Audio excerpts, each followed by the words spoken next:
skeptic who hosts debates, interviews, and conversations on her YouTube channel. She also creates educational and other important content. IX is a Tom Unboxes subscriber and former atheist community of Discord admin who enjoys long walks through evolutionary and biology-inspired computer science, archaeological academic biblical criticism, and so on. Jack Burton, it's all in the reflexes, is a self-described, middle-aged, college-educated nobody who drives the Pork Chop Express truck in his spare time. He's a deist and is mostly non-committal to philosophical stances. Jefferson Spatchcock is an atheist inquisitor and intellectual who has particular expertise in thoroughly analyzing and reviewing debates, often from the comfort of his genuine lazy-boy chair. J.L. Warren is an atheist activist, educator, and entertainer. He runs the Bridge the Divide YouTube channel where he addresses irrational beliefs, the irrational behaviors that often follow, the societal divides they create, and how those divides can be bridged with education, rationality, and reason. Mubarak Abu Sharifa is an ex-Muslim who grew up in Saudi Arabia with knowledge of Islam and world history. He's also a co-host on Peter de Tucker's YouTube show. Peter de Tucker is an atheist epistemologist from the Netherlands. Inspired by Aaron Ra, Seth Andrews, Anthony Magnabosco, and others. He started a YouTube channel that mainly focuses on religion, but he also hosts shows on other topics, including interviews with other content creators and atheists he meets through social media.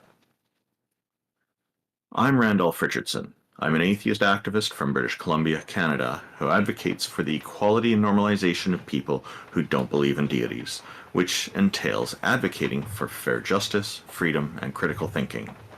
I'm also the founding president of the Canadian Atheists, a national organization that promotes atheism and agnosticism as culturally common aspects of Canadian society. Taco, the evolutionary organizer of the Theist Helpline, is a #1 Discord debater who has never lost a Discord debate in his life. And finally, T-Jump, Tom Jump, is the founder of an atheist church called the Church of the Best Possible World, which is based on his model of objective morality. It has the goal of doing what Abrahamic churches should be doing but are not, helping people by providing affordable housing. You can find links to the Atheist Church of the Best Possible World. I'm sorry I jumbled up the name a little bit there. The Church of the Best Possible World. And other links to various hosts here on the Theist Helpline website if you just click on the hosts section at www.theisthelpline.com. Thank you, everybody, for joining us. We're very happy that everybody's tuned in. Looks like we have a question from the audience already. But just quickly first, I want to ask Amy and T-Jump how you're both doing. And is there anything you wanted to announce before we begin? I'm doing good. I say it often, Randolph, but I can't help it. It's going to be the week. I know it. There's going to be great new arguments that are not going to be hundreds, if not thousands of years in the making. That's great. If you can turn up the volume on your microphone just a little bit, that would be quite helpful. T-Jump, what's new in your world?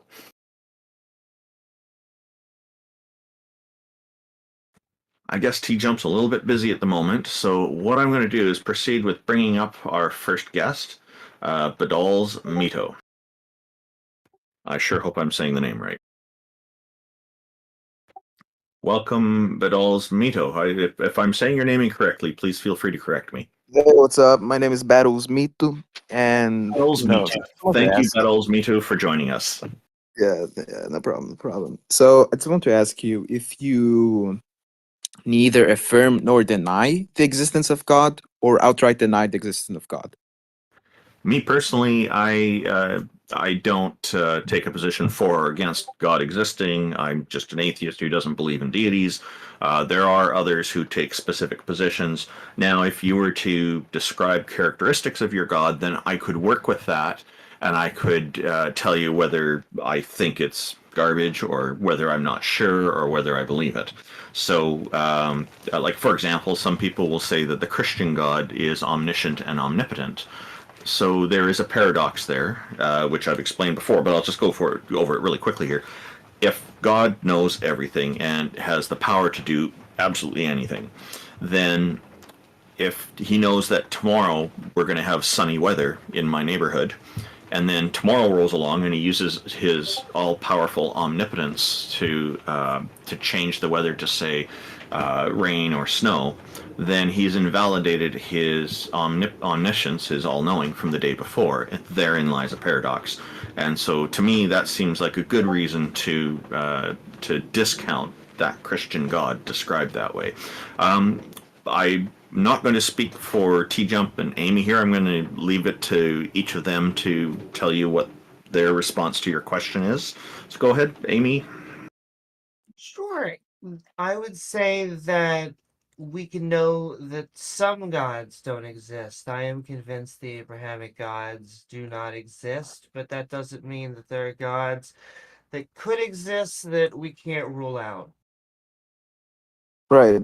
So wait, Richard, Randolph, can you repeat what you said about the paradox of omnipotence and omniscience? Oh, I just explained it, but I'll certainly. Is there a reason why you want me to repeat it? Yeah, because I don't think I fully understood it. So you said that hold on. So you said that God first decided that tomorrow it's going to be sunny and then changed the weather. Oh, not decided. If he knows tomorrow there's going to be sunny weather here in my neighborhood, and Right. then tomorrow rolls along and he uses his omnipotence to change that weather for the whole day to say rain or snow, then he's invalidated what he knew the day before. Like his knowledge from the day before is therefore wrong, and then he's not all knowing. So he can invalidate his own omniscience with his omnipotence, and therein lies a paradox. Wait, but this assumes that he, knew, or not exactly knew, but asserted that tomorrow it's going to be a sunny day, right? When in fact it could have been that he knew that tomorrow it's going to be rainy because he decided so. I don't know why you're changing what I said. I said No, that no, no. no, hang on. You I know, said, well, I said that he knows the day before. He knows that the next day is going to be sunny. I didn't say he asserted it. I say he knows that. yeah, the thing is, but like, why would that even be true in the first place? Like, why would he? Because the thing is that because that's not true, right? Tomorrow it's not going to be sunny because he will then decide that there's going to be rain there, right? Well, So he he doesn't. doesn't He doesn't know change that in the there will day. be. The day So starts out sunny and he changes it right on the moment, and so it's not sunny all day anymore. So he knows. He knew the day before it's going to be sunny, but the next day he decided to change the weather so it's not sunny. Therefore, what he knew the day before turns out to be wrong because we're experiencing that day, and that invalidates his what he knew the day before. Because if what he knows is correct, then changing it, if it didn't change, then that omniscience would be correct. So therein lies the problem. yeah, but that didn't happen, right? Like that's not the case. He didn't know that tomorrow it's going to be sunny, right? It's like, he knew that it's going to be rainy because he knew that he will make it rainy tomorrow. That's So I not what I mean, said. That is not what I said.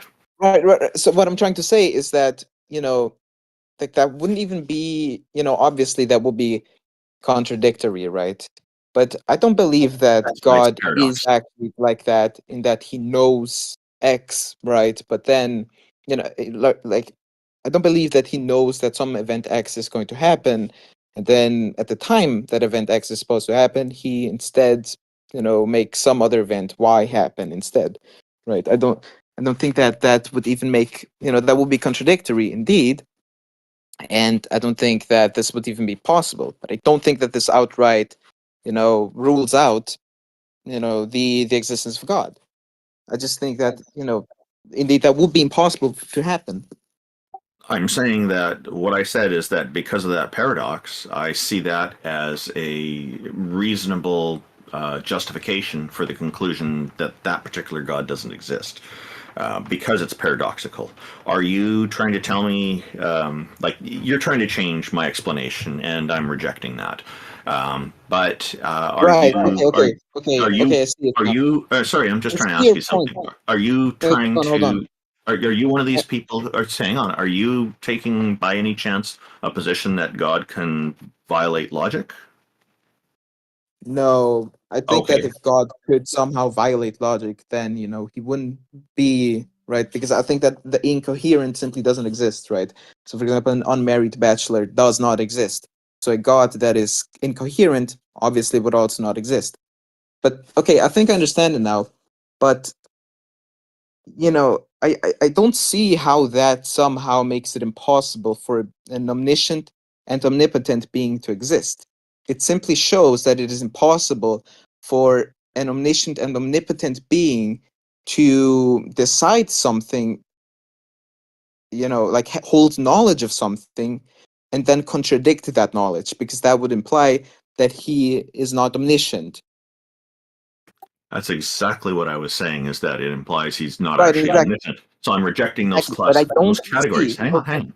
I'm going to but I explain. don't see how So that leads. hang on, I said because people put forward that there's those two characteristics, they're both absolute, because omniscience and omnipotence are absolute categories. You have all knowledge, absolutely.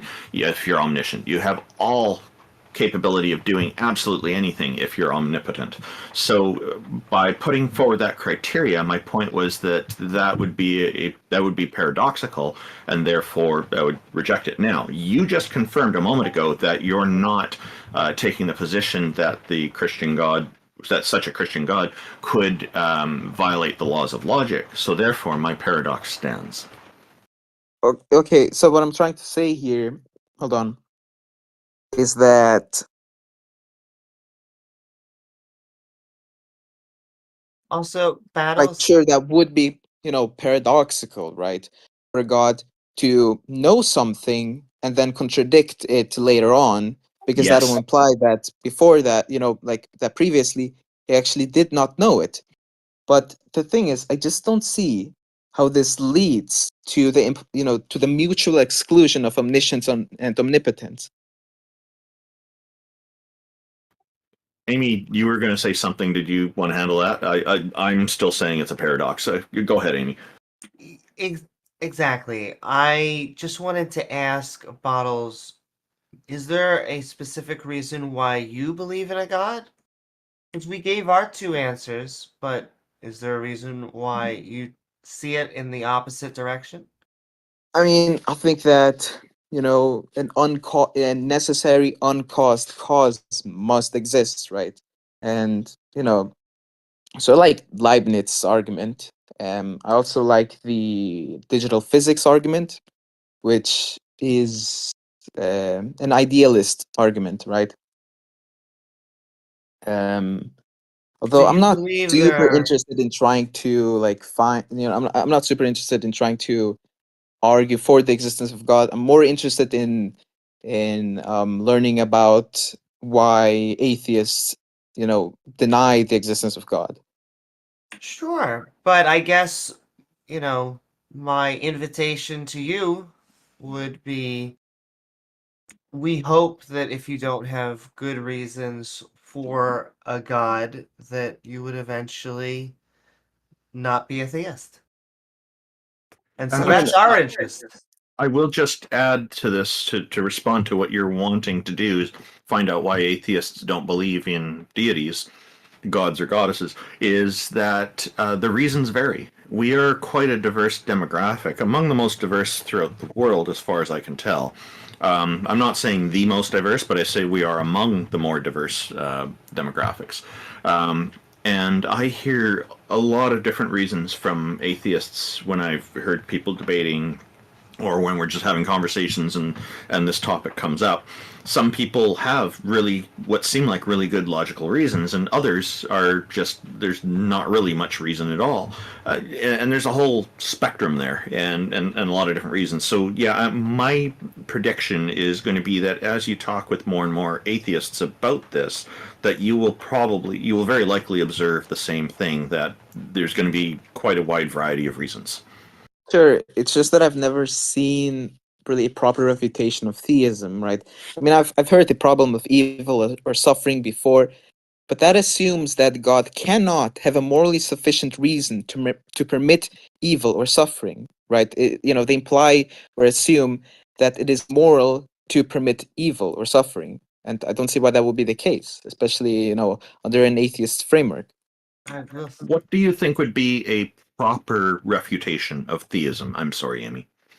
Oh, no, it's just that most of these theistic gods are highly immoral, and so it's hard for me to sometimes understand where they get their objective morality because it always just seems so subjective. And I would also push back on the on a at least on a first cause that is a god. I never understand because a lot of these cosmological arguments, almost all of them, never include a god. And so, what is it about a god that makes it that this has to be the uncaused cause?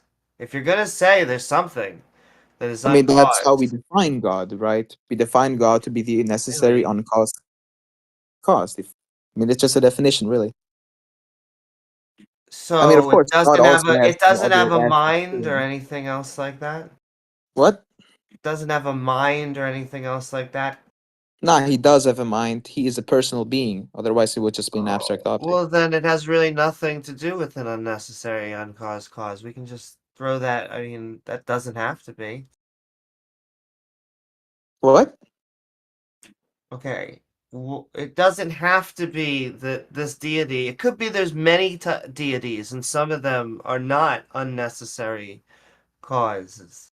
You, does everything have to have a cause? I mean, yeah, everything is either necessary or has an explanation to its existence. Right? I mean, a cause to its existence. So, for example, let me think.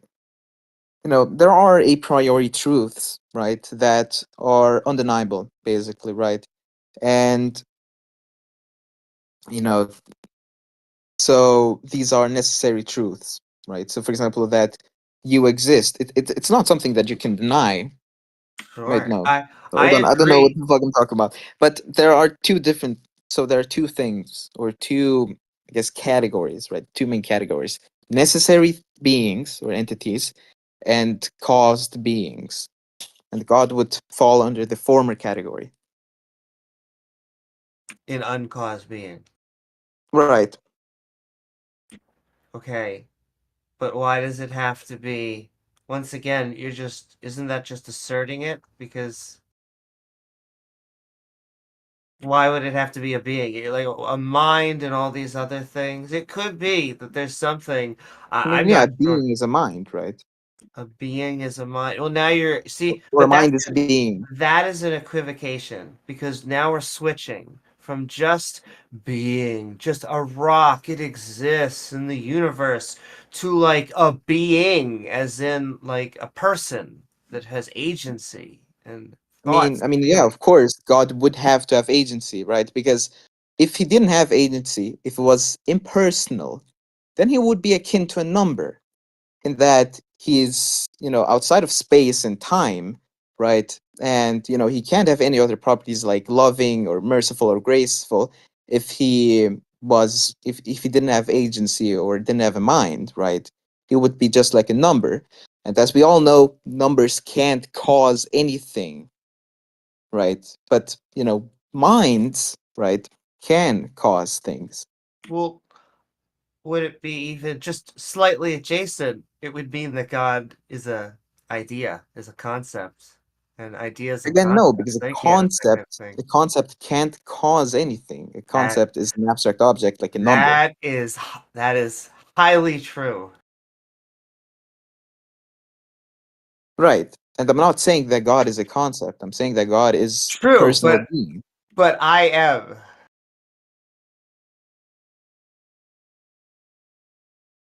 Okay, and what I'm trying to tell you is that God, who is the cause of the universe, cannot be an impersonal being because impersonal beings cannot cause anything, right? And we see that God causes the universe.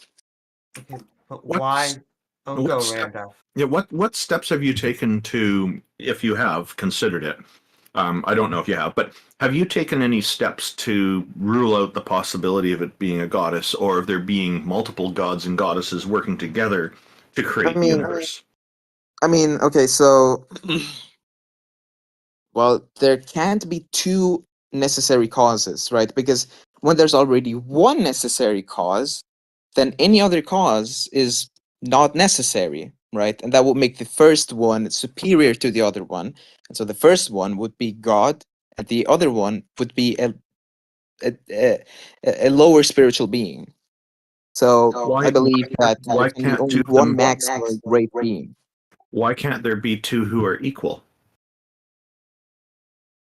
Equal in what? Equal in their power, equal in their knowledge, equal in their capabilities. The thing is, one would have to come after the other one, and one and Why? the Where are they because the coming from? first look again, because God is an necessary uncaused cause, right? He's necessary. So when there's one God, then any other God would not actually be necessary, right? And so therefore it would be in the second category, which is the caused category, meaning that that second being would have to come from the first one. I don't find that to be a compelling argument, because it's not clear to me where this first god came from. What if That's whatever? the definition of a necessary uncaused cause. Hang on. Whatever their source, No, it's not. if the There is source, no source.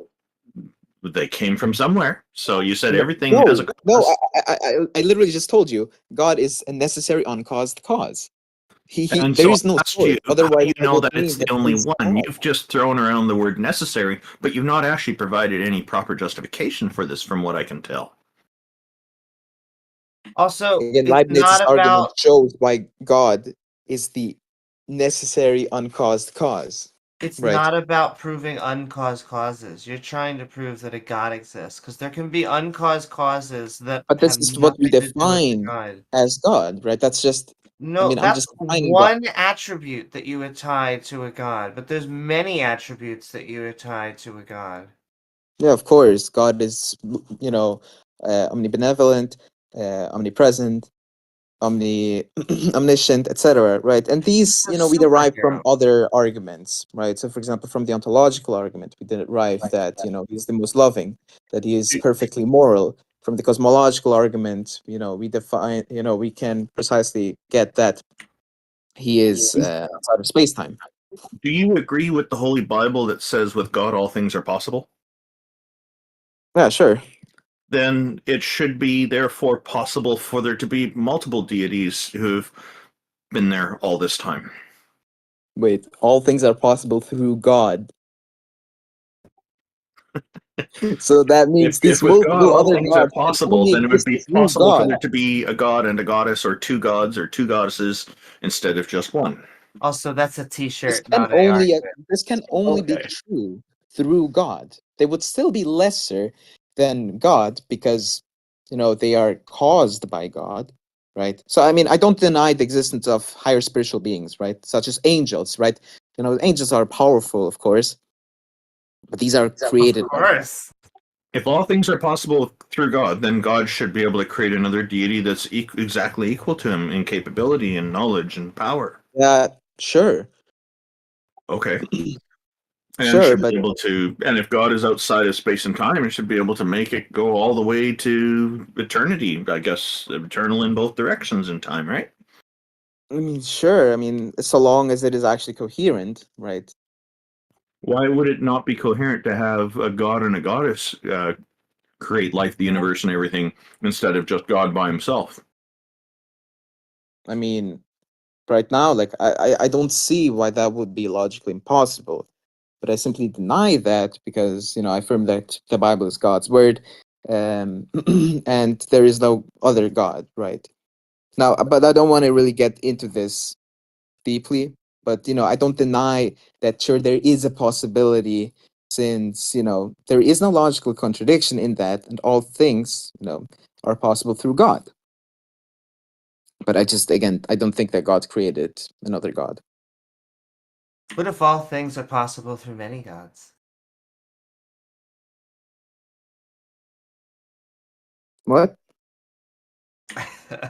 I'm sorry. Uh, I just think that you're giving it many human attributes, like most loving. Most loving and cannot lie are two of the most funny powers that could be ascribed to a god, because it's like, oh, baby, he telling you that he can't lie and he's always loving. I'm sure. I bet that's what he tells all his believers. I don't think so. I mean, I don't think that lying, like telling things that aren't true is, immoral in all cases. I mean, for example, like let's say you're in Germany, you're hiding some Jews, you know, it would be morally permissible and actually moral obligation to lie to anyone that is coming after, the ones that you're hiding. But wait, does that mean in that situation God can lie? No, God can lie. He can lie. What I'm saying is that it is not always immoral to lie. Okay, so you don't prescribe that. He's just all loving. Yeah, and perfectly moral. I mean, yeah, Christianity preaches virtue ethics. So, Perfectly moral. Was he always perfectly moral? I mean, yeah, of course, because immorality is outside of his nature. So, like, even in the Old Testament, all that stuff. I mean, I haven't really looked a lot into, for example, the annihilation of the Amalekites, right?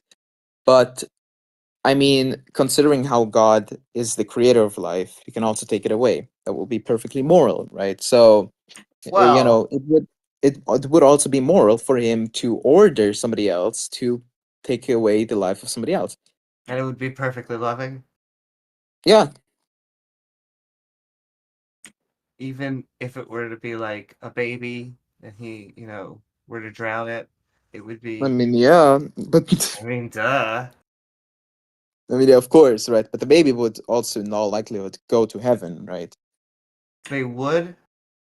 I believe, I mean, I think that it's most likely that babies and other people that can't make, moral or, religious decisions go to heaven. So, for example, aborted babies, they go to heaven. I mean, now Catholics disagree. They believe that babies go to limbo because they still have original sin, and original sin must be washed away. I think during baptism or Oh, he whatever. washed people away. Sounds like you got some doubt about that, the way you said that. You said you believe it's probably. You didn't say 100% certain. Why do you Yeah, have some I'm doubt not about that? fully sure if babies that die go to heaven. I'm not fully sure. I think that it's likely because I think that that would be the most merciful and most graceful because I think that it would be more That'd merciful be of God. really bad if the opposite happened, wouldn't it? If like he killed babies and they went to hell. I don't think so. I mean, if this is, what he did, right, then I mean, I don't see why that would be moral. I do think that that probably isn't the case though, right? But we do have to at least come to agreement. God drowned babies. Yeah, you don't babies. I just the ease by which you say that. I mean, yeah, he's the author of life. Of course, he can also take away life. Not I to mean, get if God be political, willing, I could die right now. that is scary, and that is also what gets us 9/11. However, Nine, our what? No, yes, I the don't think that the those with taking the inside away job are Christian, fear but of death. I know Christians haven't been doing it for the past few hundred years, though. The same with about the question that I'm about to ask. I, what's your feelings on abortion? Not to get political, because not for or against, just your views specifically. well, I don't think that abortion is morally permissible, right? I think that Why?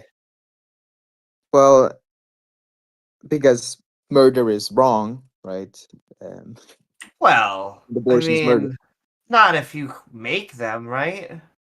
Actually, Well, I I have wouldn't some views on say. abortion you might not be Hold on, aware of, hold on, but hold on, hold on, okay. hold on. I wouldn't say that the mother created the child, right? I mean, for example, if a mother conceives a child For that mom has and only dad. one arm, you wouldn't come up to the mother and say, "Why did you give the child only one arm?"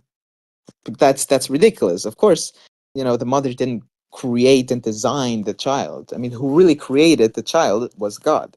Who sustains the life of the child is God. No to both of those.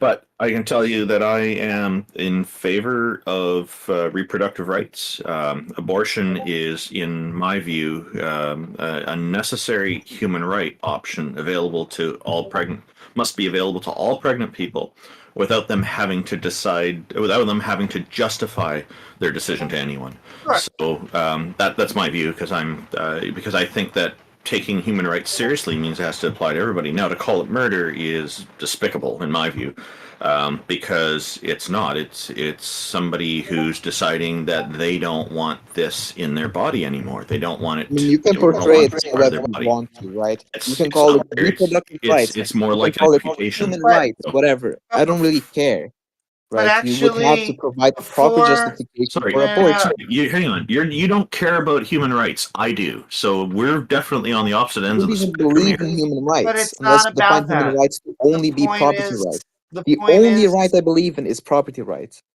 okay, but the point is that they make a child. They are the creators, and it seems to matter only when God does it. When God does it, He's allowed to drown babies. I'm not And making some. so, I'm not making some case of special pleading. Okay, there's a difference you between a can't. mother and a father who conceive a child and Yes, God, who is they the author of exist. life. I mean, God again, was God not is the one who involved. actually creates God the was child. not. God is the one who Sorry. decides whether the child is going to be born blind or not. God is the one who decides whether the child is going to be born with Wow. one arm or two arms. Wait, think about that for a second.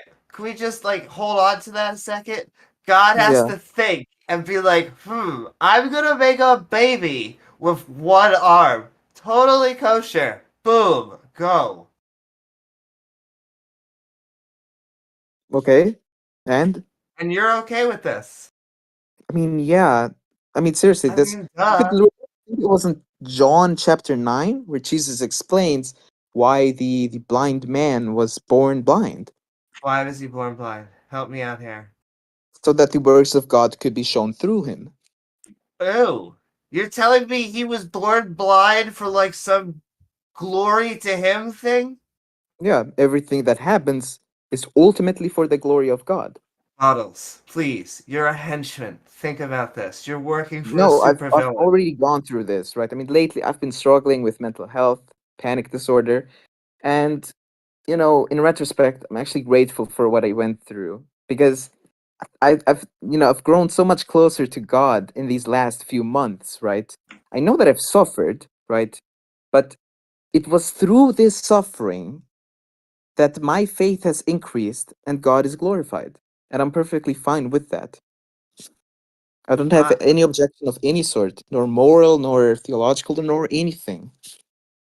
We do have more people who would like to talk, so we can finish up this part of the conversation. But if we're going to move on to another topic, I just want to let you be forewarned that we need to bring our other guests up and give them a turn as well. And by the way, I do like your avatar, the kitten all lit up. That's wonderful.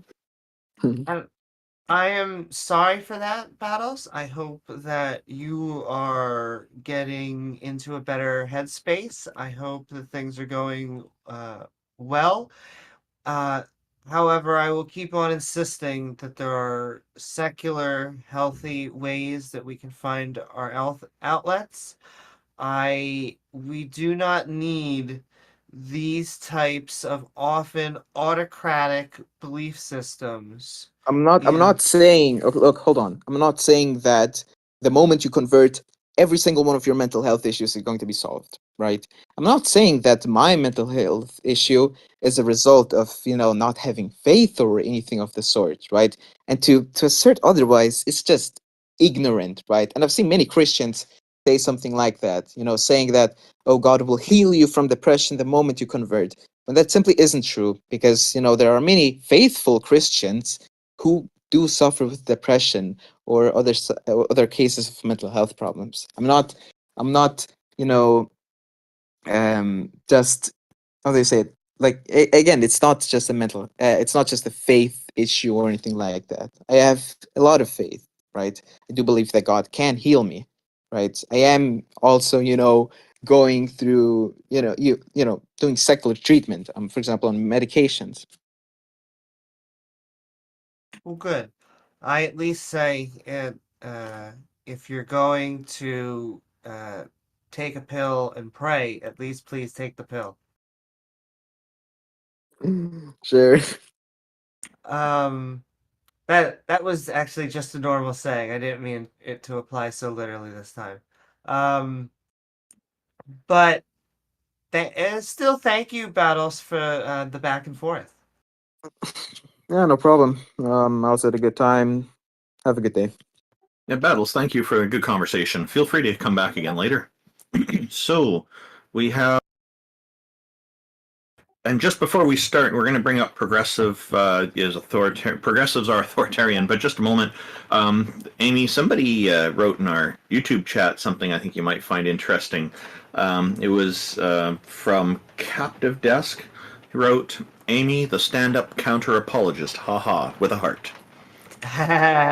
Thank you so very much. That is somehow is correct. I am the counter apologist clown, but I am sending so much love to everyone out there. So, progressives are authoritarian. Welcome. Thank you for joining us. How are you today? I'm doing pretty good. What's on your mind? So I was listening to the conversation happening, and I was wondering why you were trying to apply a paradox to a supernatural being, because I think that I can't speak for other religions, but I think that any Christian would at least acknowledge that a supernatural God is very paradoxical, because even the Trinity itself is pretty much a paradox. So I wasn't trying to apply a paradox to a supernatural being. What I was doing was observing, following the logic of such a being, um, the logic of those two particular characteristics. And then, of course, Badal's Mito, the person we were speaking with, did confirm that this supernatural being is actually not omnipotent, because he can't violate the laws of logic. So that kind of leaves us with a problem with whether or not this Christian God is actually omnipotent or not. This makes it really difficult to believe in such a deity. And what I was doing is using this observation of this paradoxical set of characteristics to say, I think this is a reasonable justification for discounting that deity as being a part of reality. Okay, so you think that it makes it hard to believe, right?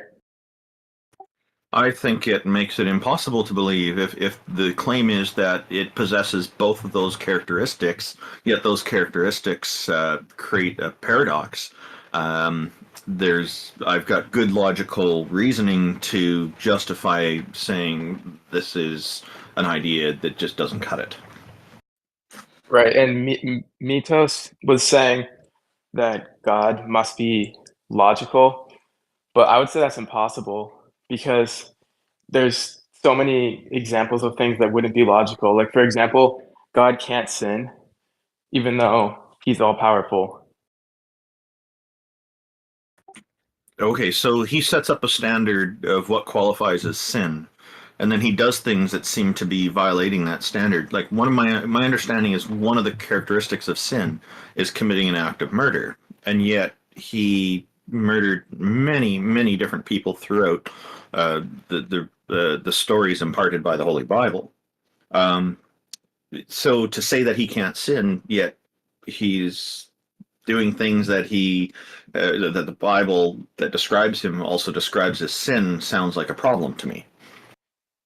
I think that's a really good point, and I don't think you're wrong for thinking that because it's definitely very confusing, and I don't necessarily know the answer, but I do know that justice, meaning a government killing someone, is not a sin, or police killing someone is not a sin. So that can kind of relate to God being a justice. So it's justified because there's an authoritarian structure. I'm using the word authoritarian here, which I think suits your name quite well. I mean, fits with your name, the theme. Yeah, I think, I mean, I think that's what the Bible teaches. Are you a Christian? Yeah. And what kind of belief do you hold About what, like denomination? about Christianity? I mean, do you have a particular label that you subscribe to? Uh, I'm probably close to a Baptist, but I don't really know. Okay. So are you not particularly active in church? No, I am. I don't really go by denomination, but I would probably align most with Baptist. Okay. And do you want to tell us about why you personally believe? That's a very complicated question. I don't really think anyone knows why they believe what they believe. I can explain why I believe lots of things. Maybe there's some things that I can't, but usually I can give a reason why I accept the belief in something, even if I mean, I think that the majority of a belief wrong. in any religion comes by faith, not by evidence. But another thing that I wanted to question is when you were talking about the paradox of God knowing the next day, but why does it have to be a fatalistic one outcome? Why can't it be multiple outcomes that God knows every outcome possible?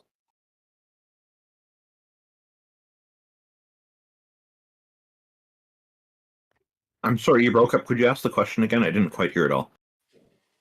When you were talking about the paradox of God knowing tomorrow, doesn't that assume fatality? Why couldn't there be multiple outcomes instead of one predetermined outcome?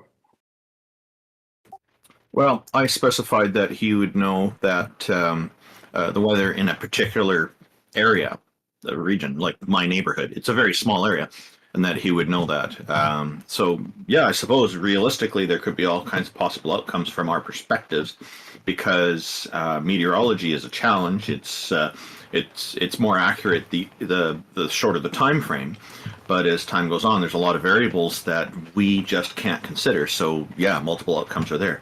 If he's omniscient, then he knows everything. He knows all the variables. So he'll know with certainty what the weather is going to be tomorrow in my neighborhood or anybody's neighborhood. So, me believing in free speech would be paradoxical then. Or not free speech, but freedom of choice. You know, that's a really good point. I guess it would be. If you are omniscient, then yes, that would be, I suppose, paradoxical. Unless, I guess, I'd have to think about that. I don't have an immediate answer for you. You know, consider Travis Pangburn, a friend of mine. He suggested an idea once to me when we were having a lunch, and he said like we were talking about free will, and he said, "What about the possibility of there being a free will particle?" And I thought, yeah, that's interesting. A particle in our brains that is the way it operates that we've not discovered yet scientifically, but let's say it's there and it makes free will a reality. Well, that would be a very interesting thing. I can't rule it out. I also can't prove it. At best, it's only a guess at this point. But if your God was, say, to create free will particles and put at least one in everybody's brain so they would have free will, that way, then I guess he wouldn't be able to make predictions on those points. He would probably have to be settling for probabilities. However, the weather would have, again, if he knows all the variables, what we do know is the more variables we know, the more we can predict what the weather is going to be like. And as time is going on and we get better and better at understanding more variables about our environment and whatnot, we are able to look further into the future and make better quality predictions on what the weather is going to be. So, again, I don't think for an omniscient being, it's very difficult for them to, I think it's no challenge at all, for them to say what the weather's going to be like tomorrow in a small neighborhood somewhere. But progressives, can I also ask you? You seem to apply, or maybe you don't. Is there a good notion to paradoxes? What do you mean by that? I'm not that smart. As in, is it a good thing? You said there has to be, or we have to accept paradoxes within religion, but to me that would be a clear indication that it's wrong. Well, what I what I meant by that is that many paradoxes. I don't think that logic can be applied to Abrahamic gods. So if you're What? trying to what? Logic can't be applied to Abrahamic gods? No, like it can't be logically deduced. So then what are you using to when you say you believe in it? I mean, I don't know about other religions, but Christians believe in faith. But I'm not exactly trying to prove a god right now. I was just joining the discussion. Just to clarify, I think you mean they value faith, because I don't think faith is something that person believes in. Faith is just, in a way, it's believing something, kind of trusting that something's true. Would you agree with that? Yeah, but this also made me think of something. Something you said made me think about. I believe that God can change his mind, He's omnipotent, so yeah, by that characteristic alone, he should be able to change his mind. but I don't necessarily think that changing your mind would make you untruthful.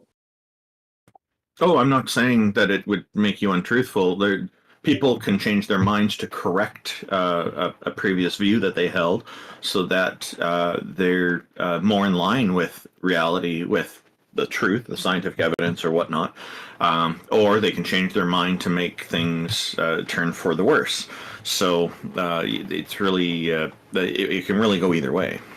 But it But seems like also, you're putting forward contradictory claims about God. So first you said that God could know every possible future, and then you said that God could change his mind. Do you see any problem with holding both of those beliefs at the same time? Just so you know, Ix, I did cover the paradox of this earlier before you joined, so it's okay to go down this rabbit hole. I just want to let you know that that's one of the reasons he's joined us Oh, is to ask me about this. I mean, he just brought it up again. I've been here the whole time we spoke to him, Oh, okay, yeah. So you heard all that, yeah. but I'm just I hearing him wasn't sure. double down on a well, contradiction. why would it be paradoxical to believe in Okay, multiple outcomes that can be changed? so if God knows what all of the outcomes are beforehand, Yes, then God would know the consequence of any choice or any outcome before yes, it happens, which would mean that changing correct. his mind over time about it would be meaningless because he already knew every outcome, including his choices and what consequences they would have. Well, So I he wouldn't need to wait to find out what happens. Like changing your mind implies that at one time state t1, you have one opinion, and then because of changes at time state 2, you have a different opinion. But if God knows all time states, he would be able to form his opinion from the get-go without waiting to see what happens the way that we think of changing your mind. in the way you're thinking about it, I would agree. This is probably paradoxical, but I do think that God doesn't know the choices we will make, but he does know the outcomes of every choice that we could make. So do you know what incoherent means? It's worse than just paradoxical, right? Like if something you're saying literally just is a contradiction that has no parsable explanation, it's not just the like maybe you need to like puzzle it out to figure out what's wrong. Is it just there's no version of it that makes any sense. Like if I say 2 equals 4, that's that's not just a paradox, right? That's just it's wrong. Okay, but isn't everything about a supernatural being basically incoherent in the first place? If you think it's all incoherent, then why do you believe it? And I know you're just going to say, oh, faith, but like, what does it mean to have faith in square circles or faith that 2 equals 4 or faith that like, A does not equal A? What does that mean? That's basically just saying you have faith in blah, blah, blah, because no one can tell what you're talking about. I don't really think it matters why I believe it, but regarding other people, I think that everyone has their own personal reasons, but I don't think it can necessarily be proven or disputed using paradoxes. The point is simply, why would you put forward two beliefs that seem incoherent with each other? Like, even Christians have different denominations because they have to think about the consequences of what they believe and try to hold a coherent set of beliefs within their systematic theology. Well, Like that, for otherwise there for wouldn't be different denominations. It's because they think that there are meaningful differences that they have denominations. for me personally, I don't understand everything, obviously, but this is my best understanding because I mean, I believe that there's like actual freedom of choice. So whatever that makes God would have to abide by my belief. Okay, So so what I agree with you about the freedom of choice thing. I lean heavily toward free will, by the way. I just don't believe that it's a God who gave it to us. Go ahead, but what do Alex. you yeah, but what do you mean by what you believe in is free will? What exactly is it that you think makes will free? Like I can change the future. Okay. So is that going to be different in a world where you deterministically can imagine different futures and then select one of them as your intention and then act to bring about the future that you intend? Or in a world where you would do the same process and there would actually be multiple futures that could happen regardless of your intentions? In other words, a different future than the one that would fall deterministically. Would either of those make a difference to the way in which you considered your intentions for the future you want to bring about?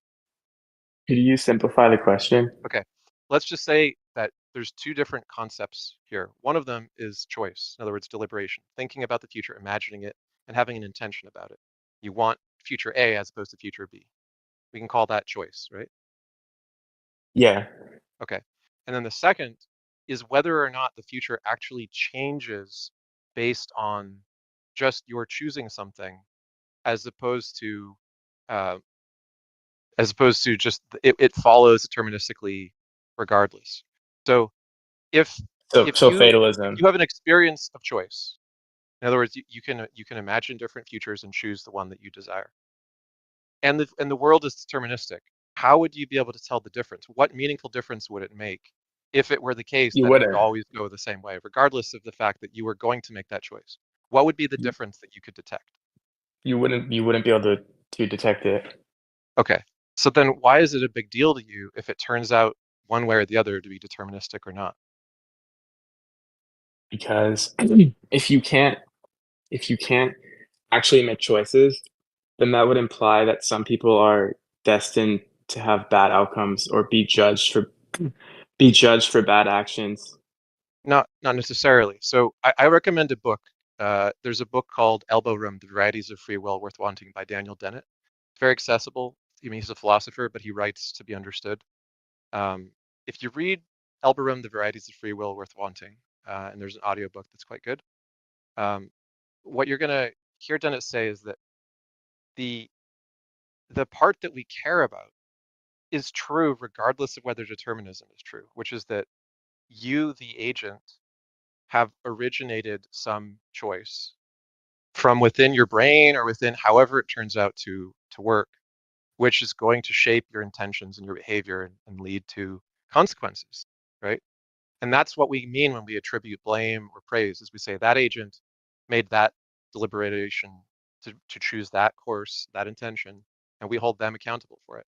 Why would that be different if it is the case that determinism is true or not? I don't think it would make that much of a difference in that terms of thinking about it. Um, this has been a good discussion, but I have to go now. Okay, cool. Do you mind if I send you a link to the book? It's Go quite ahead. good chat. Progressives are authoritarian. Thank you very much for joining us. We look forward to speaking with you again in the future. All right, thank you.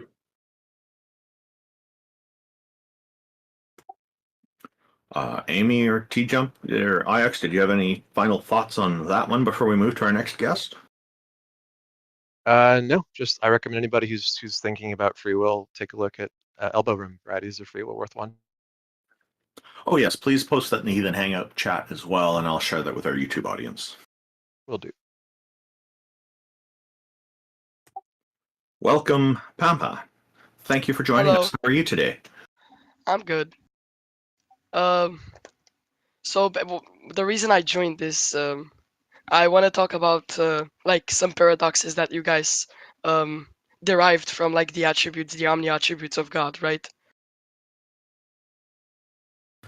Sure. Yeah, that seems to be the theme for today. Everybody's got this on their mind since, I guess, the example that I brought up at the very beginning. Yeah. So I wouldn't say that I'm not religious. I'm an agnostic atheist, right? But Okay. I don't think that omnipotence is gonna be problematic in the sense that it's gonna be bound by logic, and things that are gonna go against the law of non-contradiction are gonna be that they're not gonna be like things that can be actually that can be actualized, you know. So um my point is, right, if a god isn't able to make a square a circle, right, I don't think that's gonna make him not omnipotent. I think that how I would define omnipotence would be um, a god that would be omnipotent would be able to actualize every passive potency, or to actualize everything that doesn't go against logic itself, right? That's how many Christians see it as well. Like William Lane Craig and others would agree with that. Yeah. And I don't think like it being bound by logic is gonna be. I think that's why we can define potency, right? It's just because of logic. There would be no omnipotence without logic itself. Hmm. So there are a few Christians I've encountered, and some Muslims too, who claim otherwise. But I do think that reality, the way reality works, is logic is something that's inescapable. And Yeah, so I don't see why anything that could engage with reality would have any special exemptions to that. So I agree with you. Yeah, I'm just going by the definition that people often put out there. Absolutely anything is possible with mhm. is capable of anything, and yeah, within the confines of logic, it would then be a restriction on that, and that's, I guess, where things come into play. Yeah, and I mean, I think it like well, it depends a lot on how you like define omnipotence, you know. Um, because if you're gonna have things like beyond the set of like actualizing or actualization, if you're gonna have things that are not gonna be logical to us, I don't think I would put them in the set of anything, right? But when I say that like, God can do anything, right, I would put anything in the set that um I first like filter would be if it is bound by logic and it doesn't break the law of non-contradiction, right? Yeah, again, that's a restriction. And I do hear debaters respond with saying, well, if he's omnipotent, then why are these all these restrictions here? You know, it's just I don't think. perhaps the problem is with the terminology itself and how it gets defined. And that's why you hear a lot of them say maximally powerful instead of omnipotent, I suspect is. Yeah, yeah. Um, and like the other guy joined, right? I don't. I think he was religious, right? Yeah, and Yeah, they both were, I believe. Yes. yeah, and he was talking about like he said that God only knows, or his like omniscience, he doesn't know his own choices, right? And I think that's gonna be bullshit because oopsies, am I allowed to swear? Oh, I'm an advocate for freedom of expression. I don't swear myself, but don't worry about it. It's fine. Right, okay. um he was saying something like that God, if God is omniscient, that's not gonna entail that he knows his own choices, which I think would be kind of stupid because if omniscience is going to be defined as like the state of knowing all true propositions, right? Oh, so Um, that would be omniscience. But go ahead. yeah, so if omniscience is going to be defined as that, I can give an example on how God needs or is God needs or is necessitates knowledge of his own choices. So I would say that if God is going to have knowledge of like every person's actions, right? And you know that in the Bible, like there are instances of people being killed by him, by God itself, right? Unfortunately, yes. Yeah. Yeah. Um, then if the killing action was like automatically done by God, then when God would have created the person, he would know that he would kill the person, which would just show that omniscience is gonna entail the knowledge of your own choices, right?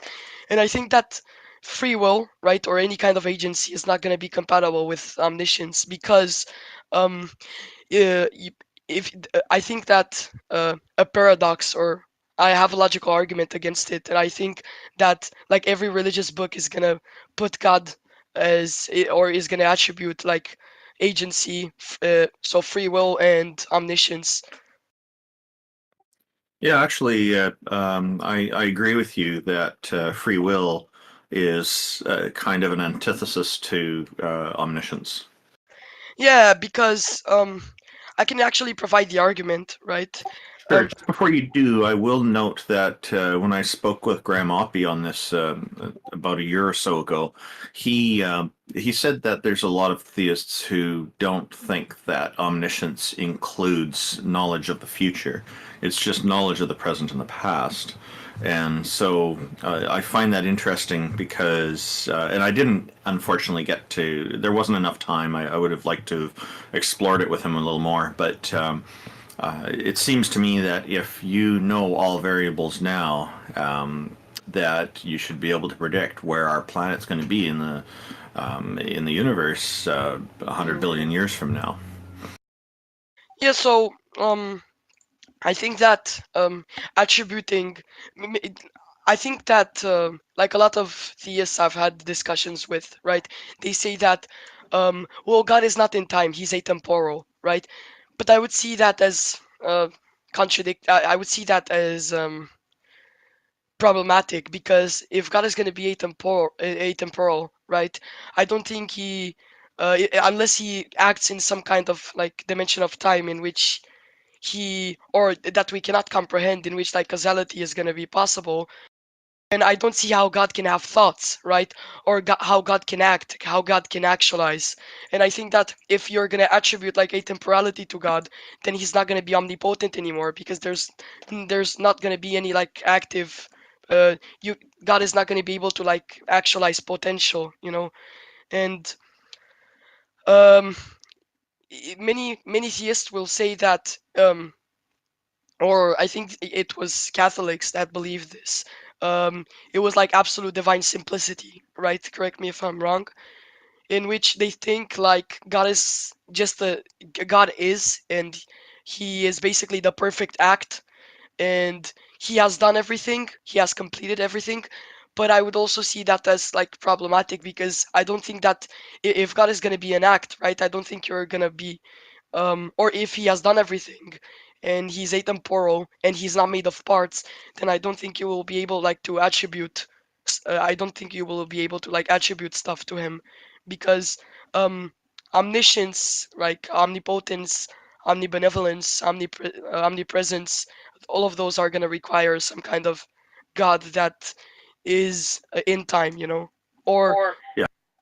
or works in some kind of way in which yeah, actual like different or yeah, in which causality is possible. So I think that when the term outside of time comes up, it's like I, it seems to me that what's really meant is that, by a lot of people arguing it, is that God is omnichronological. He's in all of time, pervades all of time from all of eternity, and but unfortunately, when they say outside of time, it backfires because it's really the wrong term for it. They should be saying omnichronological in that point. But but outside of time, some of them actually believe that he's outside of the universe, outside of even the cosmos. And that to me seems like okay. The cosmos definition is what now? Nothing. You're changing it because Douglas Adams talked about life, the universe, and everything. He was describing the cosmos with the number 42, and that was. And that of course would include time. Like I don't see time as some kind of bidirectionally traversable dimension, like our spatial dimensions are. X, Y, and Z on in math class they put it up as. But time to me is something that we just observe and put it as like we're observing the passage of time by recognizing change and recognizing patterns of those changes. So it is very conveniently expressed as another dimension, and I think that can mislead and confuse a lot of people to thinking of it as a lot more than I think it really is. But to say it's outside of time, I think it just seems kind of nonsensical to me. So I do think that most of them mean omnichronological. I'm not sure what your thoughts are on this. Yeah, right. If you're gonna like attribute God as like being in all instances of time, I would say that that's still gonna make, or I think that it's kind of gonna rise, like some paradoxes or some problems are gonna arise if you apply like uh, the attribute omnichronological. Yeah, um, I think that um, when they say that God is like in every instance of time, um, that would mean that, for example, he is actively one explanation for why I think that I asked someone why would like sin be justified. They said because if God is gonna be like omnichronological, then God is gonna feel sin at the same time, right? Or he's gonna feel the sin that you are um is gonna feel when you sin, right? And I mean, it is a personal choice of his, right? If he has free will to not be sad about sin or about his own creation. But yeah, I would have to think about like this atemporal or omnichronological. I think like I don't know when people say that God is outside of time. I don't know if they would like hold to atemporality or like or to the attribute like of being in all instances of time. You know. Yeah, and just to clarify, like atemporal would just mean time is not part of the equation, whereas omnichronological would require that time actually be a bidirectionally traversable dimension to Hmm. cover all of eternity, past and present and future. Yeah, yeah. Um, and actually, I was talking about like the argument of omniscience, right? And the argument against like omniscience and uh, free will, right? And I think that if you're not, if a god is not gonna have free will, I don't think like omnipotence is gonna be possible because I would say that um, to actualize potential, right?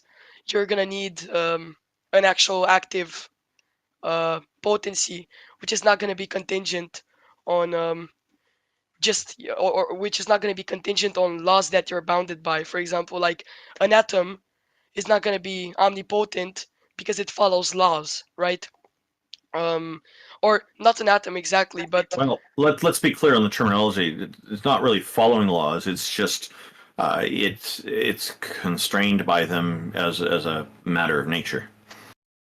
yeah, and my point is gonna be that like if you're gonna be predetermined or you're not gonna have any kind of choice that is not gonna be contingent on past experience or um, basically I wouldn't call it um, I don't know if it's how you would like differentiate it from like randomness, but if you're gonna like be able to have to hold to libertarian free will and like your choices are not gonna be contingent on anything, um, I, other other than that, I don't think like you're gonna be able to have omnipotence, because um if you're gonna be predetermined, right, you're gonna have a set of actions that you're gonna do, and the actualization is not gonna be possible because you don't hold to the actual. You cannot actually um, actualize the potential that you were not predetermined to actualize. You know. So when discussions of free will come up, a lot of the time people think of randomness. They're very different things. The just because somebody's making a free choice doesn't necessarily mean that they're making a random choice. Yeah, I mean, it's hard. Usually, like when I ask Christians what their definition of like free will would be, they will usually say that it's gonna be like the ability to make choices, right? And when you're gonna ask them more, then I think that not many Christians have like a really good or stable definition for free will itself. You know. Just a second.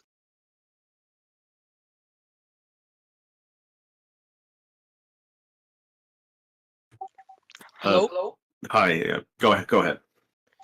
Yeah, and I think that like free will is gonna be problematic. I think that free will is not defined, right, usually by Christians, and like it's before actually like making logical arguments like against free will and omniscience. I think that we would have to know, right? Or you would have to know the actual definition of like what Christians use or what they define as free will. And I don't know. I've just never been satisfied with like a good answer for what There's a they reason think. for that. Yeah, So there is. the reason that Christians have so much trouble and are so attached to the question of free will is they kind of invented it from a like theological perspective because of their Christology and because of original sin. Their whole religion really does rest on the premise that God can hold people blameworthy for actions and judge them, while also claiming that God is the determiner of all things. And so these two things are a problem only if you believe that God preordained everything and God blames everyone and eternally punishes them for it. So for anyone who doesn't hold to original sin and eternal damnation, there's not really the kind of problem that Christians have theologically with justifying their systematic theology as being coherent. For everybody else, like it doesn't really matter what determinism uh, holds or not. Like if you have random particle fluctuations, like virtual particles in the Casimir effect, and that makes our choices somehow unpredictable, would that change how we hold people accountable? No. The only person that that could change the accountability for is God, right? Because that Yeah. could mean that God can't know the future or something like that, right? In there's some possible world that Christians could imagine where God can't know the future because of the Casimir effect or something, right? That God made a law that he can't predict.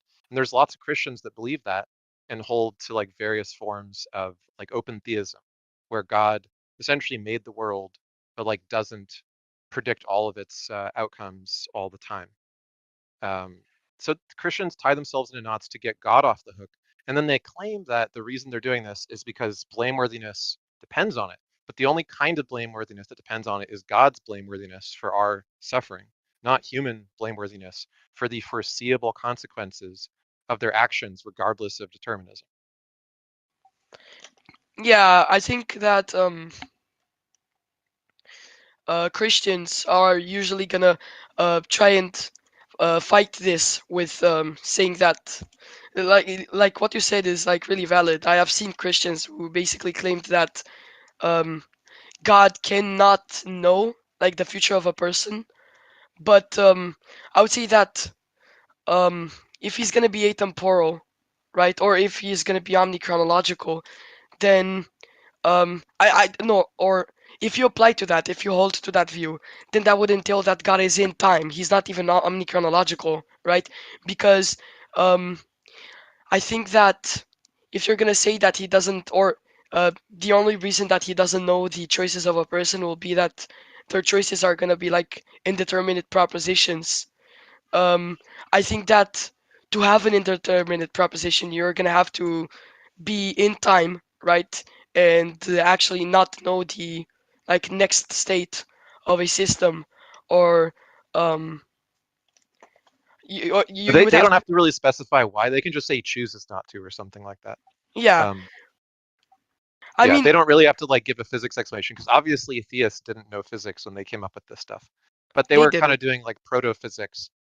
A lot of the ideas in modern physics came from sort of like pseudo physics that Christians were trying to do about, what the future states would be relative to God's omniscience. And uh, I thought experiments like Laplace's demon and so on, arose within a Christian context. But none of this really matters to anyone who's not obsessed with original sin and God judging all of us for things that he ordained that we would do. If you don't believe that, then this isn't a big deal. Just you hold people accountable because there were foreseeable consequences of their actions, which they're blameworthy for. Yeah, I think that like the problem of evil is gonna be like really easy to reduce to like only um, some premises that basically all Christians are gonna agree with, and I think that like people that deny or um, so the Christian religion, right, assigns this attribute of God of his omnibenevolence, right? And one interesting question I usually like ask Christians when I was like debating the problem of evil was if God would if God is omnibenevolent, right? Would that entail that he will reduce evil to the degree which doesn't remove free will, right? And that question was really, really hard for them to answer because they usually said that there is like gonna be no way to reduce evil, right? They couldn't come up with like something that could reduce evil that wouldn't affect like people's free will and free choices. But I think it all boils down to just the actualization of like your potential soul for your potential existence. If you have a baby, right, and that baby is going to be, for example, tortured and then killed, right? And before God created it, right, it was just some passive potential that needed to be actualized by this God, right? And I think that just as a God, right, who's omnibenevolent, that um, you that basically brings a baby's um, possibility or chance of going to hell from zero, right, to a non-zero possibility that that baby is going to experience like eternal damnation. I think that's just going to be evil. It's just going to be completely evil because um, if God was omnibenevolent, he would reduce suffering to the degree that doesn't remove free will. And before the baby is born, the baby doesn't have any free will, right? And if you're gonna actually actualize the baby and put it from a no state, from a non-existent state to an existent state, in which the baby sub is a possible um, subject of experiencing eternal damnation, that's just not going to be benevolent. That is going to make God a non omnibenevolent deity, you know? Yeah.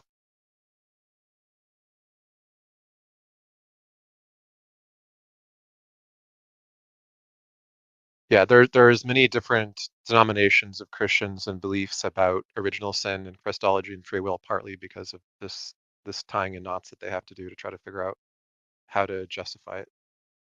It's much easier to just think that it's all made up, and that's why it doesn't make any sense. It doesn't.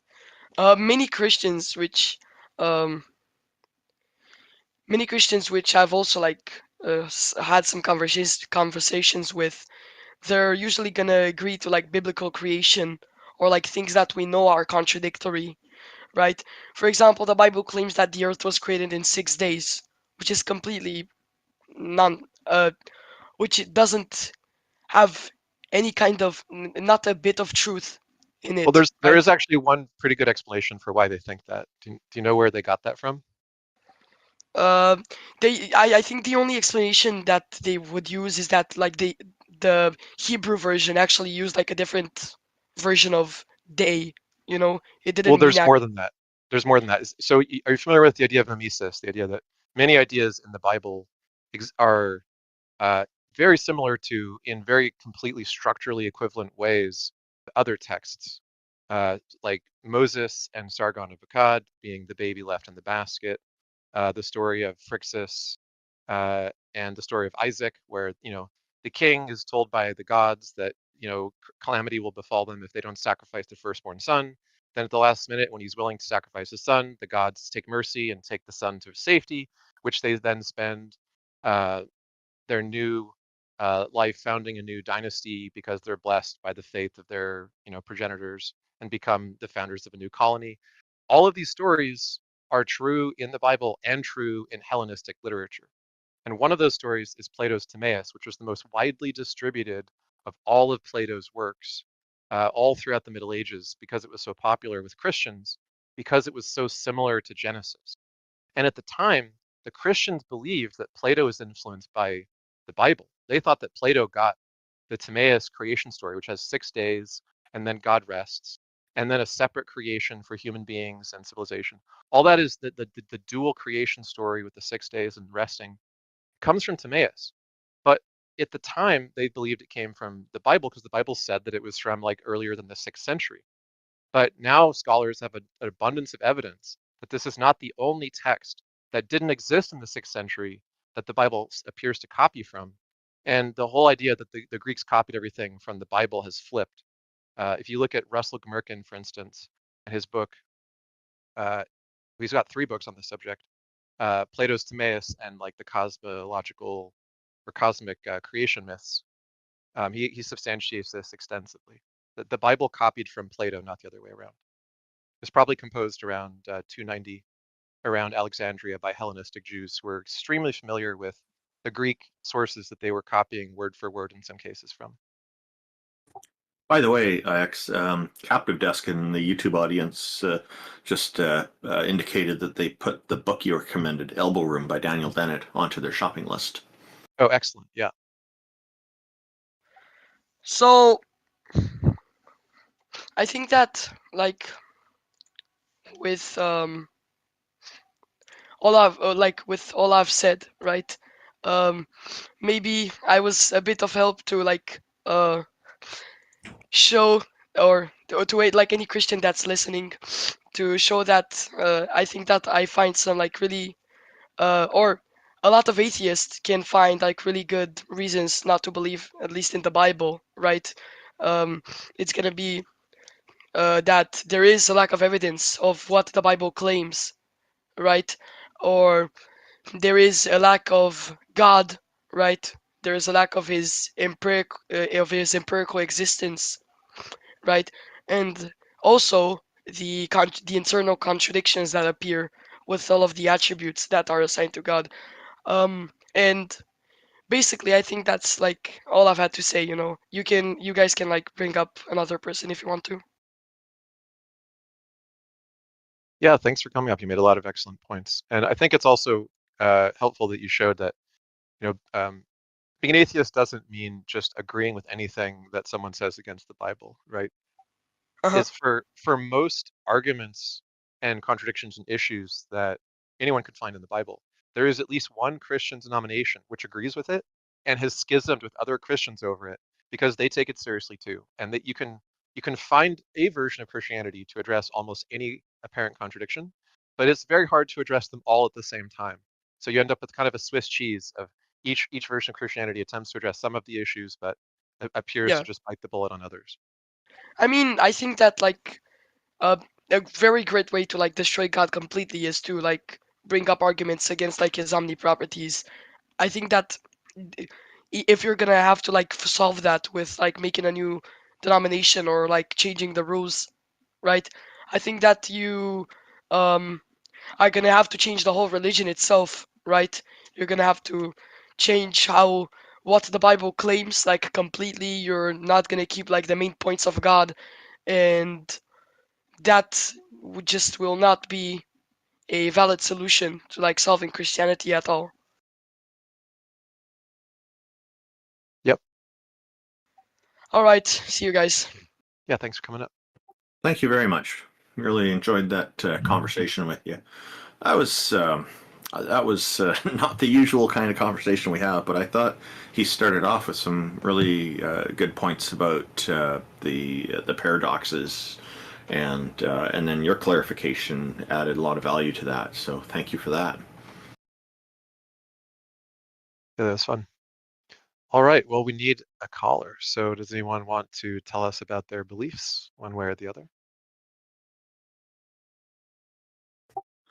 Yeah, I guess it's a quiet day. We usually have an audience of anywhere over 50 to 70 people. It's kind of a small audience today. I guess people are starting to go out and do a lot of Christmas shopping and whatnot, Yeah. with it being December. So perhaps January will be a better month. And we'll have a new splash picture. I'm just working on it for our next season come January. But also, gods or goddesses don't exist. And so, if anyone would like to tell us why, just turn the spice up a little bit. The gauntlet, if you will. That's right, tone it down. Yeah. What's new with you, IX? I asked Amy and T Jump about the beginning of the show, and you joined a little later. Is there anything new that you've come And across? I'm like a long while, but hi, Ix. Hi, Amy. Hi, Randolph. And whenever T-Jump gets back to join us. Um, yeah, I've been good. I've been really busy with work, and I'm I'm very glad that we get to do these because even when I kind of take time away from Discord debate world for a little while, coming back to be with you all is really fun. And I think as far as like reading and studies relevant to our discussions here, I've been continuing to read the Mimesis Critics, and I think I already mentioned a link in the chat, which you graciously shared with your audience, Randolph, which is the stuff on Russell Merkin. And I think that is a Yeah. good starting point for just realizing how deep the rabbit hole goes on the origins of Christianity. But there's so many threads. I understand why people could be daunted at getting into where Christianity came from in the context of Judaism and where it came from and how these are evolutionary shifts in a lineage of beliefs, which there's evidence that it goes back at least 3,500 years to a text that the Greeks translated. There's a Greek named Philo of Biblia who translated a cosmogenesis of the Phoenicians. The Phoenician is just the Greek word for the Canaanites, right? And the Greeks were very interested in gathering the books and the beliefs of all their neighbors. And most of their great philosopher heroes like Democritus and Pythagoras were famed for having traveled the world to gather knowledge from their neighbors. They weren't shy about copying ideas. Like they didn't say, "Oh, reinvented math." They gave credit to the Egyptians for a lot of the ideas they got from them, for instance. But when they wrote about this cosmogenesis of the early Canaanites, they said some remarkable things. They said that the early Canaanites believed that El, the king of the Canaanite pantheon family of gods, which each of the different city-states within the Canaanite uh, sort of city-state network usually picked one of these gods as their patron god, but they acknowledged El usually as the sort of the grandfather or father figure of all the gods.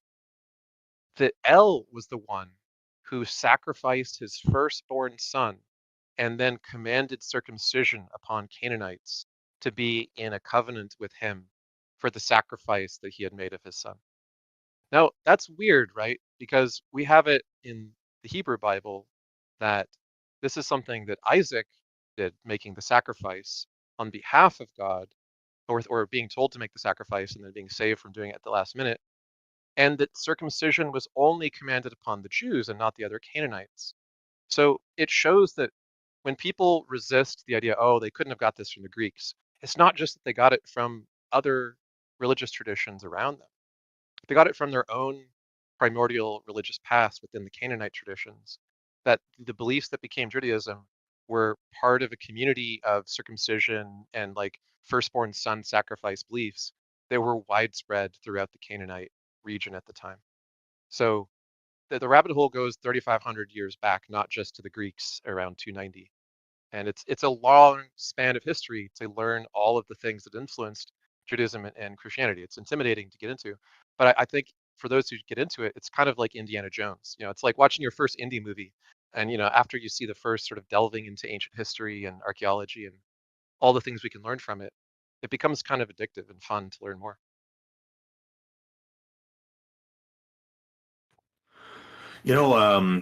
Just as an aside, from something I mentioned earlier, and thank you for all that.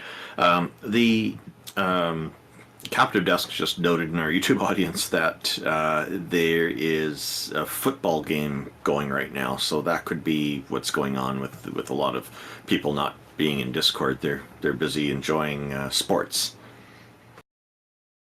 There was also another stage when we started that was running, so there was a significant number of people that were already at a stage and wouldn't have seen a new one pop up. Or Okay, there's a couple of things going on. So, yeah, I thought Taco had some arrangement with them that, and then they have some kind of policy on this Discord guild that they don't start two events at the same time. So, I think theirs ended shortly after ours began, so they might have just run late, right? Like it was that's starting okay. much earlier than ours, but it just or Yeah, that's okay. That's fine. there are no more theists. Dun dun dun. Yeah, we're running out of theists. There's, I know the Catholic Church lost quite a lot of members last 10 or 15 years. And hopefully it'll keep on going that way. The pews are emptying out. That is where. Oh, it's Welcome, Sandman. Thank you for joining us. How are you today? I hope they join us. They just raised their hand. Yeah, I don't see him on yet, but he's got the invite. So Sandman, you just have to click the little accept green button. Yeah. For the most part, I'm glad that Discord makes it kind of easy. Hello, Sandman. Welcome. Thank you for joining us. How are you today? Good, and yourself? How you guys doing? Oh, pretty good. It's a little cold this here. is- Yeah. What's on your mind?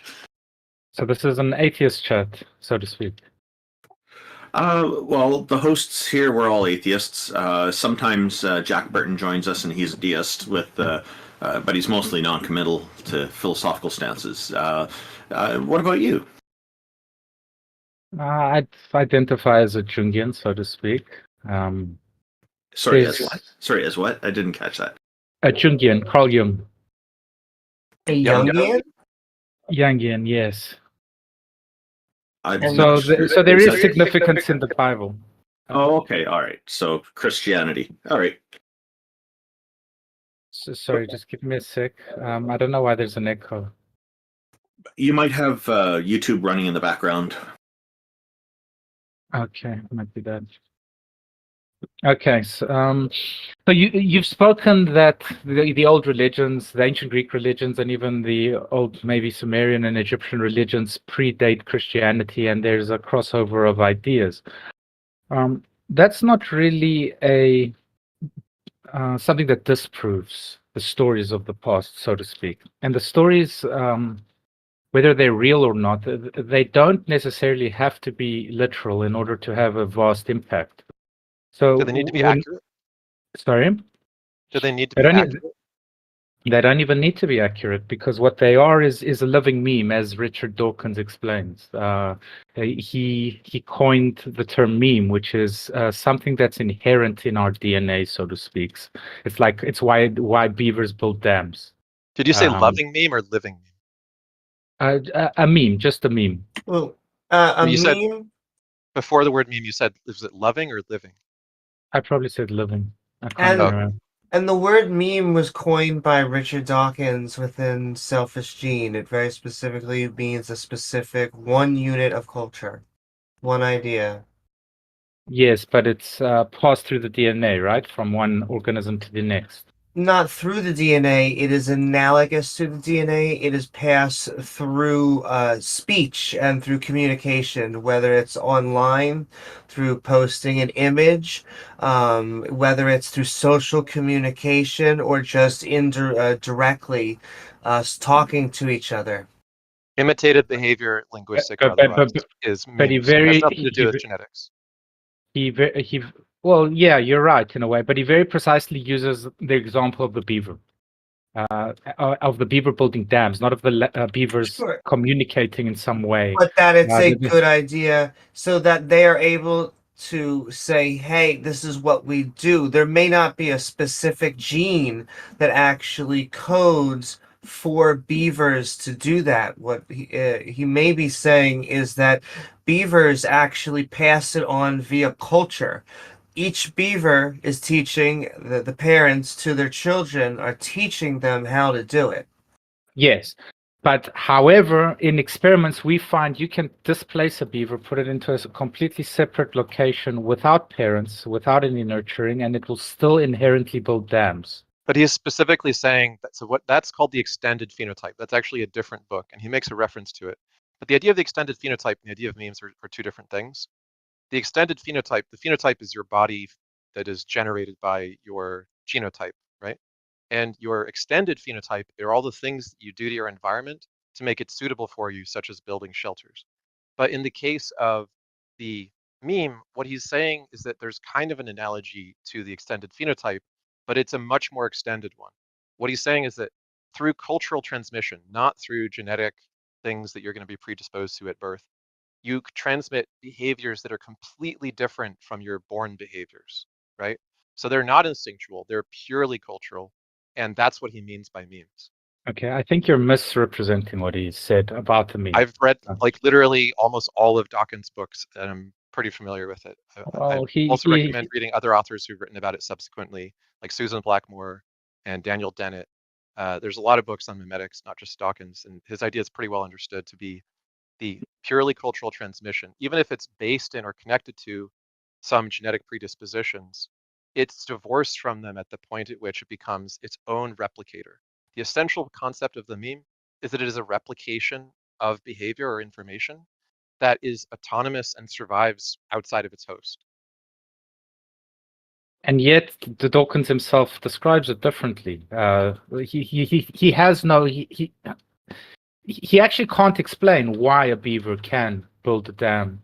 There's no evidence within genetic anything, and there's no behavior taught to the beaver that builds the dam. But the entire point of a meme is that it is the transmission of ideas. He even uses an example that there isn't a natural selection that applies to memes where good memes are selected for by the cultures and the societies that they're in. Sure. So, given the existence of the meme, we can also speculate that we also have something that resonates like a meme within humans, right? We could make So we that have assumption. predispositions that make us more or less susceptible to certain ideas. Absolutely. And there So, can also be what's called convergent emergence, or convergent, in the case of genetics, convergent evolution, where all sorts of organisms look like crabs or look like dogs or look like, rodents, regardless of having no common ancestor and their ancestors looking totally different.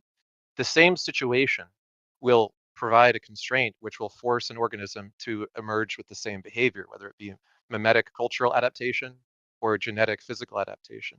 So it's perfectly plausible that a different species in a situation like the beaver situation could evolve the ability to have dams without having any common ancestry with beavers, just because the situation favors dams.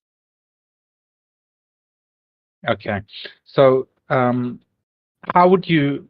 Well, one of the best authors that would actually explain the human meme or is actually Carl Jung when he talks about the collective subconscious. There are certain variables that share us. We can also go into the work of Yuval Noah Harari, who's also an atheist, and he talks about how important religions are from a historical perspective in uniting us and helping us find tribes. Now, the work of Carl Jung and even Jordan Peterson is extremely interesting because Peterson just takes it to the next level. He combines things from Nietzsche, Carl Jung. He doesn't agree with them completely, but what he essentially does is he shows us that the story that we create echoes in the real world. There's consequences. Almost like birthing the AI god, right? We are on the verge of creating AI, and we are the gods of AI, so to speak. So the religions, in turn, are. It's like what came first, the chicken or the egg? Is this a simulation? Is it? There's a lot of predispositions in which a god can occur, even if it's a metaphorical god, a god of the book, a god of, say, that we created ourselves, and yet is inherent in us. And then when you look at the Holy Trinity, what are we looking at? We're looking at the Holy Spirit, Jesus, and God. The Holy Spirit, it's all representative of us, right? We are all God. We are all the Holy Spirit. We are God is one. In other words, the representation of what is the chaos, the order, and the Son given birth to the Father. So when you look at how this hyperlinked textbook is perfectly pieced together and includes history that comes from the ancient Sumeric religions, the Egyptians, you start realizing that this is a template for 10,000 years of morality philosophized into stories. And it becomes even greater than what some of the religious folk would tell you. Even in the Catholic Church, it becomes a marvel of which God's glory is even greater than the literal interpretation of the Bible. Well, there's a great. Oh no, go ahead. Go ahead, Amy. Well, it's just that I understand a Jungian way of making characters that we can try and make archetypes. You know, there are things like the thief and the hero, and but I don't believe in a collective unconscious. We could talk about what conscience even is, but I mean, I will accept that we can have value from mythological stories and that we could. I think the only value from religion is when we understand a non-literal interpretation and we just put it within the pantheon of the other books that we tell. I guess it always just loses me with the Trinity stuff. I just never understand the the child coming from the Father, and then there's this Holy Spirit over here. I understand within mythic structure, someone's supposed to die like 2/3 and have resurrection, but it's not. It's a that's just a template. It's not supposed to be Jesus. But yeah, X wanted to say something too. Well, I'll let you Sure. respond to Amy first. Okay, so the rebirth, right? The baptism of Jesus, of others.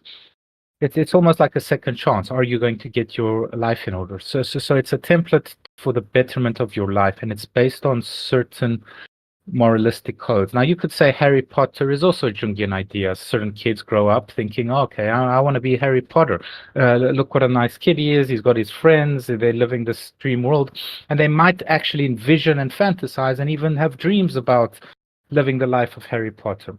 But what we have in religion is a much deeper story, a much more all-encompassing story that has shaped not only our own morality, but that of our forefathers. In other words, logic is like the idea of slavery. Should we or not Wait. have slaves?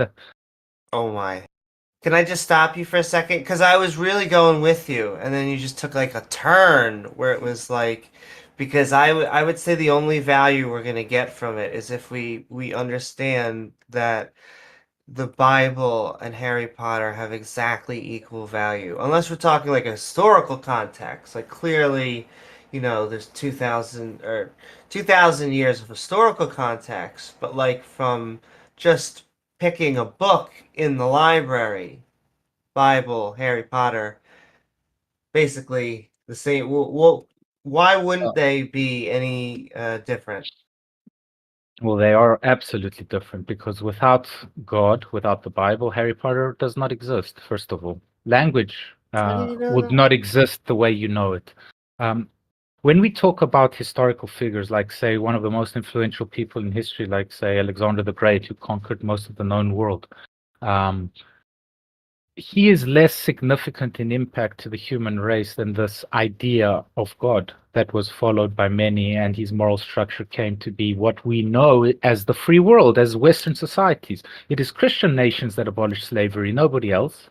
There That is is still slaves like in the Islamic world. nonsense. There I is mean, Right? the Bible condones slavery, and at least in our country, it took a civil war to actually stop them from continuing to own people. The Confederacy was the only constitution which quoted having God within it and also saying that slavery was a God-given right. And to say that language should be not as we know it now without the Bible in human history is, you could say that of just about any book that's become popular No, you in can't. throughout the ages. You So absolutely that cannot. doesn't mean that the Bible deserves credit for how our language is today. It is definitely not a linguistics book. It's not teaching us language. It's just a bunch of books put together into a bigger book. So I'm not sure what you're trying to attribute to with that. Well, it's the unification of the gods, right? The ancient Greeks had 12 gods of Olympus, plus several more. The Hindus have also very many gods. The ancient Egyptians, same thing. So when you're trying to formulate logic and morality and whether slaves should exist and how you should treat those slaves, which is all in the Bible, Now, how to abolish slavery is also in the Bible.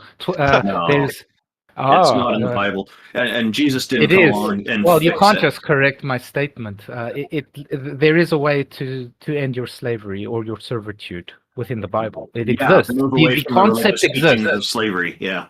It So exists. 10 men, Okay. I got to plug a book by a homie. Have you ever heard of Dr. Josh Bowen? No. Okay, so Dr. Josh Bowen is an expert on ancient languages, including Sumerian and Akkadian and so on. And he specifically studies all of the texts which the Bible has in its oldest form. And he's written a book, which is now in its second edition, called Did the Old Testament Endorse Slavery? It goes very extensively through the actual context of ancient Near Eastern legal codes that existed at the time of the Old Testament's introduction and shows similarities and differences between it and all the others around it, and shows that it definitely does endorse chattel slavery, which is owning people's children's children in perpetuity as slaves, which you can beat violently and do any number of things to and still own them in perpetuity, unless you cause such egregious harm that they lose an eye or don't get up after 3 days. So the problem with saying that Christianity, like and God liberated the world from slavery while also giving a very like sort of equivalent to everybody else's how to take care of your slaves handbook is absurd. I highly recommend you read the book. It's called Did the Old So, Testament Endorse Slavery by Dr. Josh Bowen. so And of there's a new course the audiobook of the second of edition. course the Old Testament condones slavery. That's like you don't really need to do much research to come to that conclusion, or write a book for that matter. But I'm sure he had a fruitful use of his time, stating the obvious. What the Bible does provide is a way out. The idea, the notion, because before you would kill your enemies and then you would make use of them. The concept of not having a slave is a revolutionary idea, and it Wait. was taken through a revolution in some countries, and in other countries it still exists to this day, and people say nothing. When and how? So run it through for me. How do you stop being a slave? I have to get into biblical text. I'm not actually a biblical scholar to quote everything. I'd have to search it now. So you're saying that when it says to take all of the daughters, all the virgins from a people that you have genocided and keep them from yourself, you're saying it's because these virgin daughters are a threat to you militarily and you would kill them otherwise? That's a Well, moral innovation? the distinction of Christianity especially is it takes old textbooks, old morality, and then it somehow magically interlinks the New Testament with Jesus Christ. And there's a great book written that the New Testament actually echoes some of the traditional Greek religions. It's inspired by the Greeks, not so much of Judaism. And what it does in a very nice way, it takes the old morality and brings in this liberator, this figure called Jesus, that carries his own cross, goes through his suffering, and keeps doing the right thing towards what God really intends. So Sandman, it's quite beautifully intertwined in how the logic. The Old Testament shows a barbaric world, and it's obvious that it's of barbaric. course, very And then we see the hope by God Himself coming, enacting, and giving us a better solution, a better morality, a better way of being. Do not cast the first stone, and neither will I. He says to the prostitute that did deeds that would, in the Old Testament, lead to her death. God says, no, don't do that. He actually contradicts the Old Testament. He does not stick You're already to the right. laws of Barbaric. Moses. Barbaric. Have you not seen Detroit? I'm kidding. Well, can I actually just quote?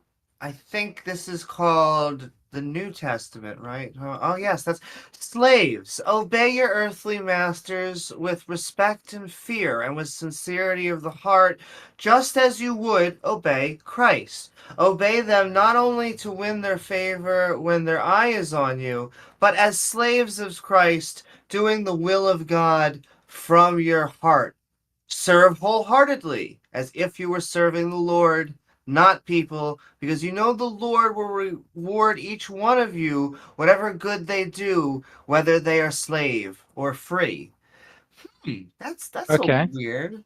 Is it weird? Because let's look at our modern society. Many people are underemployment. Employment means you give a fee, you get a fee for your time. That fee is essentially for goods and services, and it's an online database, so to speak, of who did what for who. And your boss literally tells you exactly where to go, who to speak to, which contract to make and not make. Is that not somehow, in some regard, a slave? So I'm the sorry. morality is you have to serve somebody in order to prosper, in order to advance. The point I was, Christianity does offer a way out in certain passages from slavery, and it bridges the seed of thought that allows the Western world, because it is only the Western world, anywhere in the world, that has You're wrong about that, abolished Sandman. slavery. Oh, You okay. mentioned Name me another Hinduism. place. Yeah, so are you familiar with King Ashoka, for instance? The Hindus have slaves. There's a I caste asked if you were system. familiar with King Ashoka. I didn't say that they permanently did so. Just said that there was a King Ashoka, was a Buddhist king who abolished slavery. You're not familiar with that? Okay, well, good for the Buddhists then. Maybe they can also roll with the Christians. But Besides, it's not really like a measuring contest. The question is this: look, well, it is. you came in and you said that as a Jungian, you don't really care if anything is true or not. All you care about is if it teaches some like good morals and if it's similar to what you think is valuable about the collective unconscious or something It's like not that, that I right? don't care, it's that everything is true. So Okay. every story is true. It enacts a certain amount of impact on the world. And some stories enact more impact than other stories and have gone for more generations and have led to different results to other stories. And the Islamic world has persecuted itself and others for Some thousands stories of are years. more What you're truer than saying others. is that the story's truth, in other words, it is not matter of whether it is fiction or nonfiction. What you're saying is true about it isn't that it is actually a true account of what happened. What you're saying that is true about it is it has an effect on the world. Would you agree with that?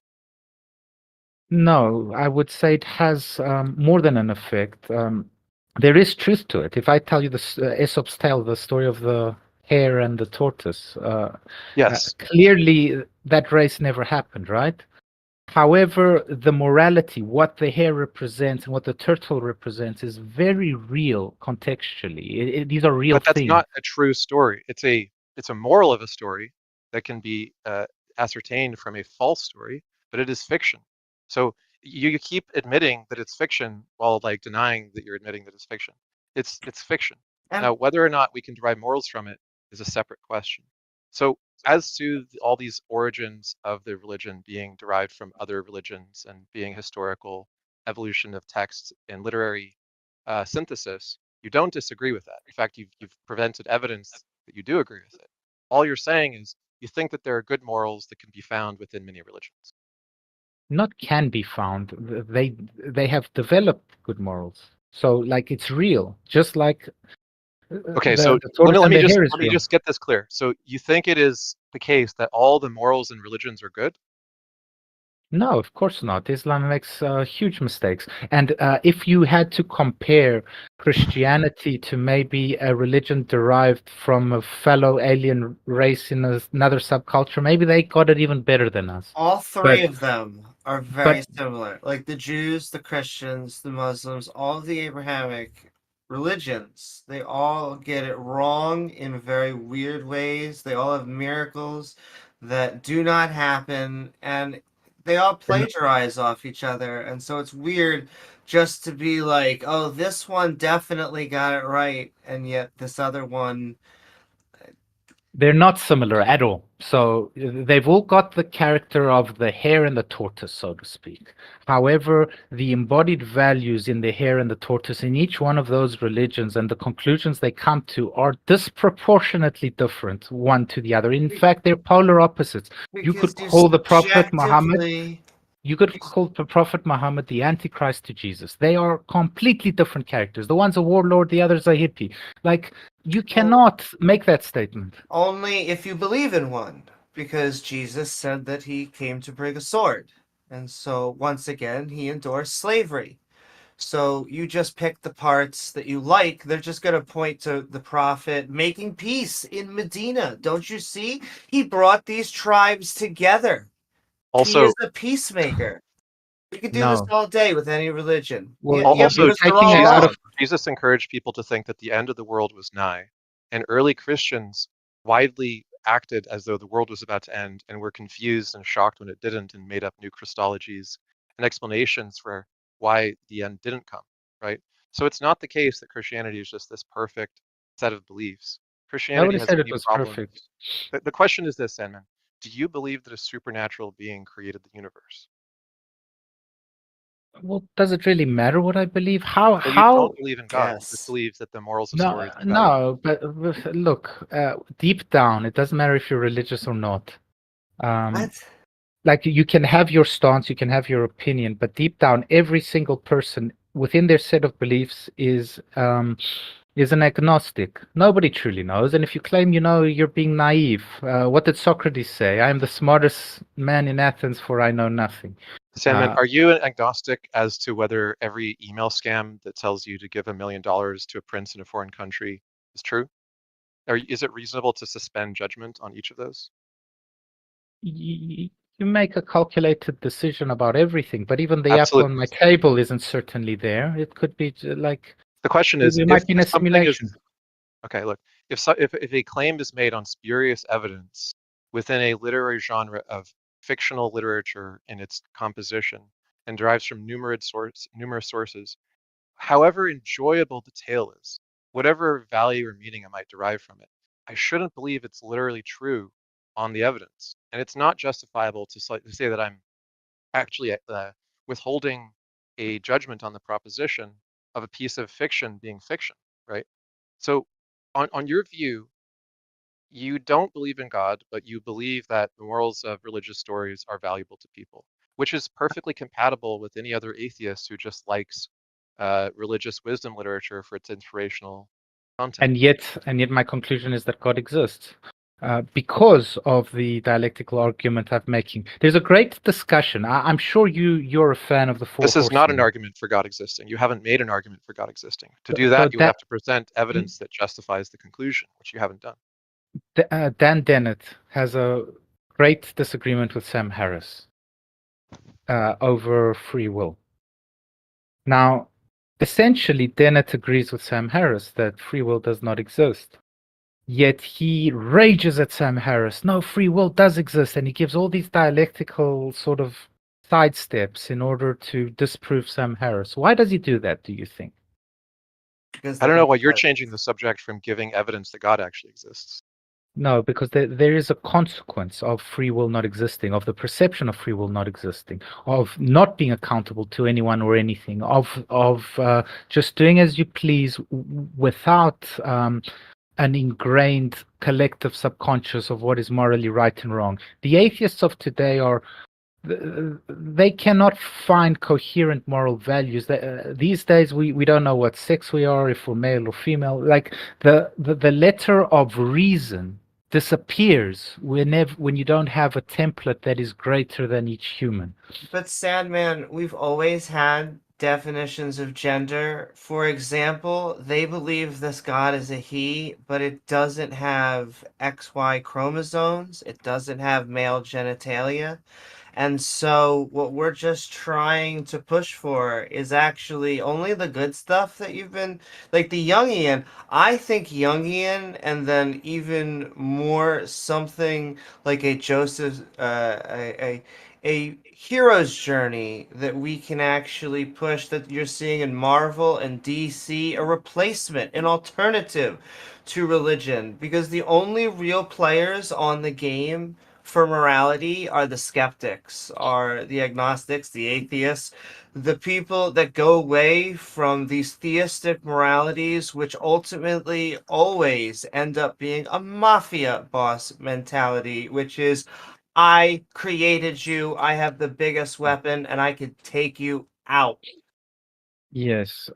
Well, Nietzsche, we can't ignore Nietzsche at this point, because he writes in Thus Spoke Zarathustra of the Superman. What is to replace God? God, we have killed him. And he talks about the Ubermensch, the Superman, the ascended human. Okay, and a lot of people say they talk of this as a triumphant proclamation, right? As that God is dead, but in truth, he's warning us. He's saying, "Who is your Ubermensch?" Nietzsche basically predicted the rise of Hitler, the rise of Stalin. Today we have the World Economic Forum. We have things like BlackRock. We have institutions that are, through accelerationism, which is very dangerous, by the way, changing the realistic landscape to the point where people don't know their left from their right. I'm They still don't have.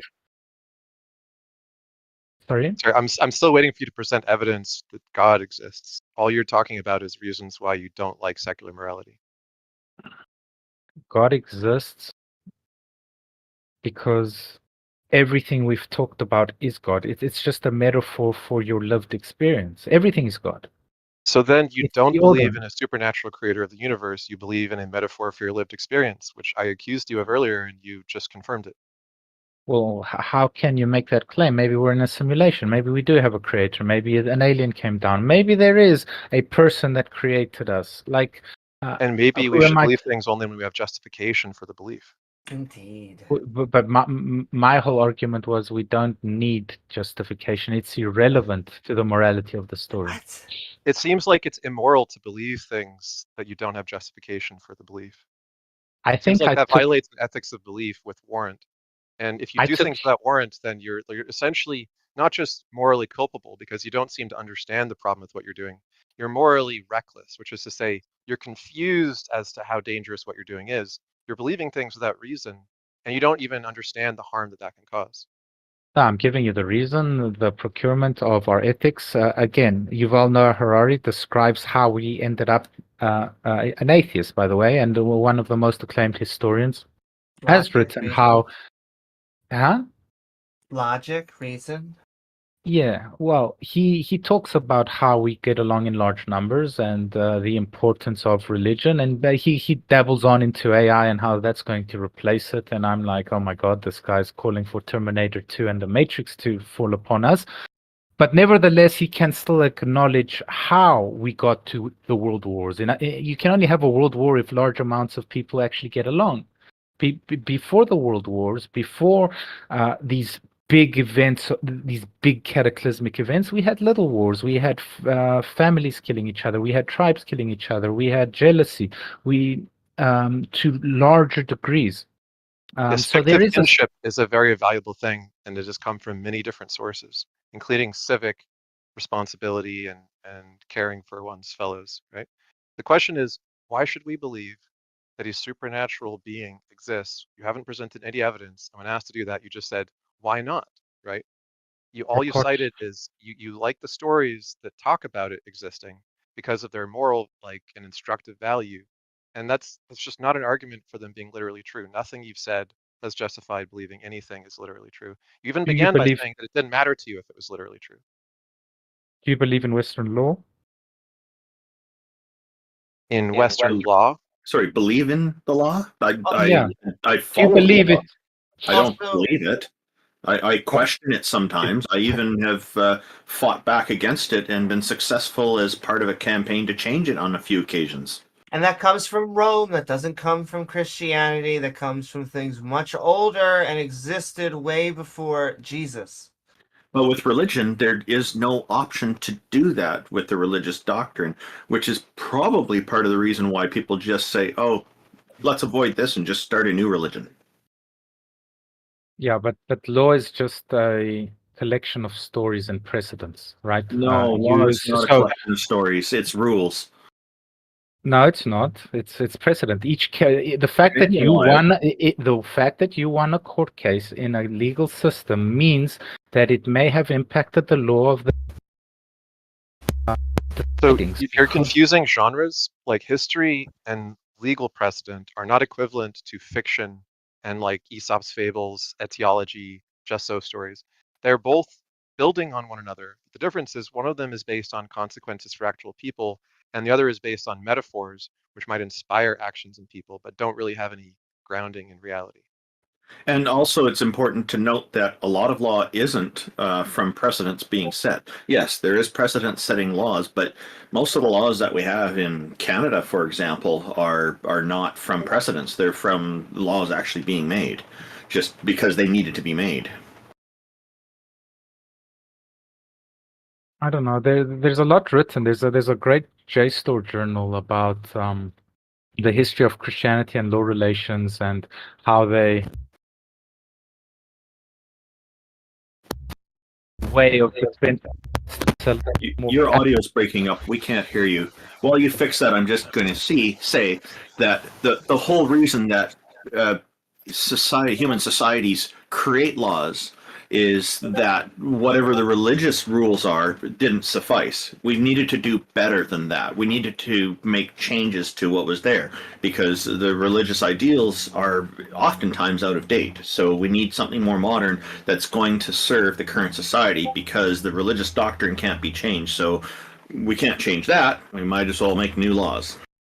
Absolutely. And that's why the American Constitution is such a great document, so you don't overchange and break the rock. Of course, you've got tyrannical people like Ginsburg who tried to destroy the American Constitution, one of the greatest constitutions ever wrote, and almost leading to disaster. Thank God she's dead, but...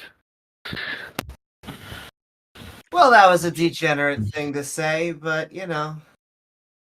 How did she try to do that? I'm curious. She was a non-constitutional judge. Everything she did was about breaking the American Constitution. Not to go back to it, but we have a bunch of judges on the court that lied on the under oath and said that they were not going to overturn Roe v. Wade, and then they got in, and then they decided to do the exact opposite. And so I guess that just makes them D-bags? I don't know. They didn't overturn Roe v. Wade, though. That's the thing you're missing. Roe and Wade Then did it's get still... people they're passing laws in certain states to banish abortion. Abortion prohibition is on the rise in the U.S. It's a new form of prohibition, and it's a violation of human rights. And they wouldn't be doing that if Roe and Wade was not overturned. Okay, so the problem with Roe versus Wade is you've got to understand that the U.S. is not like a normal country. It's a federation of I can states. accept that. Well, it's a federation of states, and you had the Civil War and all that stuff, and there's a certain amount of independence of each state, and Roe versus Wade basically forced each state into subserviency. Now, the decision of each state is what matters. So Roe versus Wade is unconstitutional because it goes against the state's liberty. It's got nothing to do with abortion. Roe versus Wade was overturned not because of its stance on abortion, but because it forced people. It forced people to. It forced states. Each state to abide by something that was unconstitutional. Now, each state can either have or not have abortion. Okay, you've said that a few times. Once again, it did not force them to do anything constitutional. The states do not have a right to force pregnancy on women. That is just subjective feelings being pushed. They lied under oath. They should be committed to perjury, but that's not how our system works. So it has been going in each and every state. Each and every state so far, abortion laws have passed unanimously, overwhelmingly, because that is where the country is. And so I am looking forward, hopefully, to the 2024 election, just because I think this is going to push back on them. I'll let you say something very quickly, maybe, Sandman, but we have to go back on topic. The only reason I normally bring it up is because I think that it's something that I just think God is just, if he existed, would be the biggest abortionist. I just want one quick thing. Like if people are not allowed to get abortions, they're being forced to be pregnant. Is what's being there. They're forced to continue to incubate a human fetus against their will, against their human right to bodily autonomy, and that is a form of human slavery. So slavery's coming back if abortion gets prohibited. Okay, or murder. But this is a very... No, I didn't say anything about murder. I didn't say anything about murder. I don't know why you're throwing that in. No, I said about murder, so you're killing a fetus, right? No, there's a lot of arguments here. Person's body. No. The fetus is part of the pregnant person's body, and they have a right to have that removed from their body if they don't consent to continue to be an incubator. So that's not murder. Well, I don't want to have this discussion. The point I made was because in Germany it's only 12 weeks. In the US it was whenever the hell you wanted. You could literally butcher a child and tear off its limbs when it could literally survive by itself. And the Democrats were pushing for abortion after they were born because of the damage some abortions did without killing the baby. Anyways, you just contradicted yourself. You just contradicted yourself. This is a nuance there. You just contradicted yourself. It's impossible to have an abortion after the pregnancy is over. An abortion only operates on the pregnancy. So whatever you're saying is just utter incoherent nonsense. There's also long-term abortion or late-term abortions do not happen unless someone is going to die. And so, no, that's not how it works. They're dangerous to the human body, actually. I come from a... Yes, they're dangerous. I come from a family going to die. Do you understand what going to die means?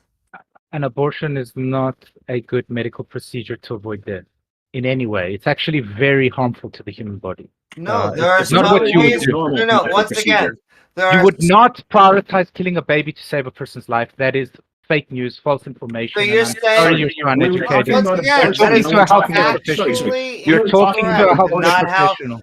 We're talking about abortion and you're changing the topic to babies. Why are you moving the goalposts here? Because you've moved the goalposts. And no, I haven't. Very vehemently onto no, this. You changed it to babies. Now you're going on to infanticide, which is a very different topic from abortion. Well, that's what the Democrats were pushing. But anyways, I'll stop. No, I don't believe so. There are failed abortions, okay, and sometimes for to end human suffering of such babies, they wanted to allow post-pregnancy abortions to alleviate. They were going to die anyway. You're contradicting yourself. Sometimes they're born alive. Is a post-pregnancy abortion. That's nonsense. It's incoherent.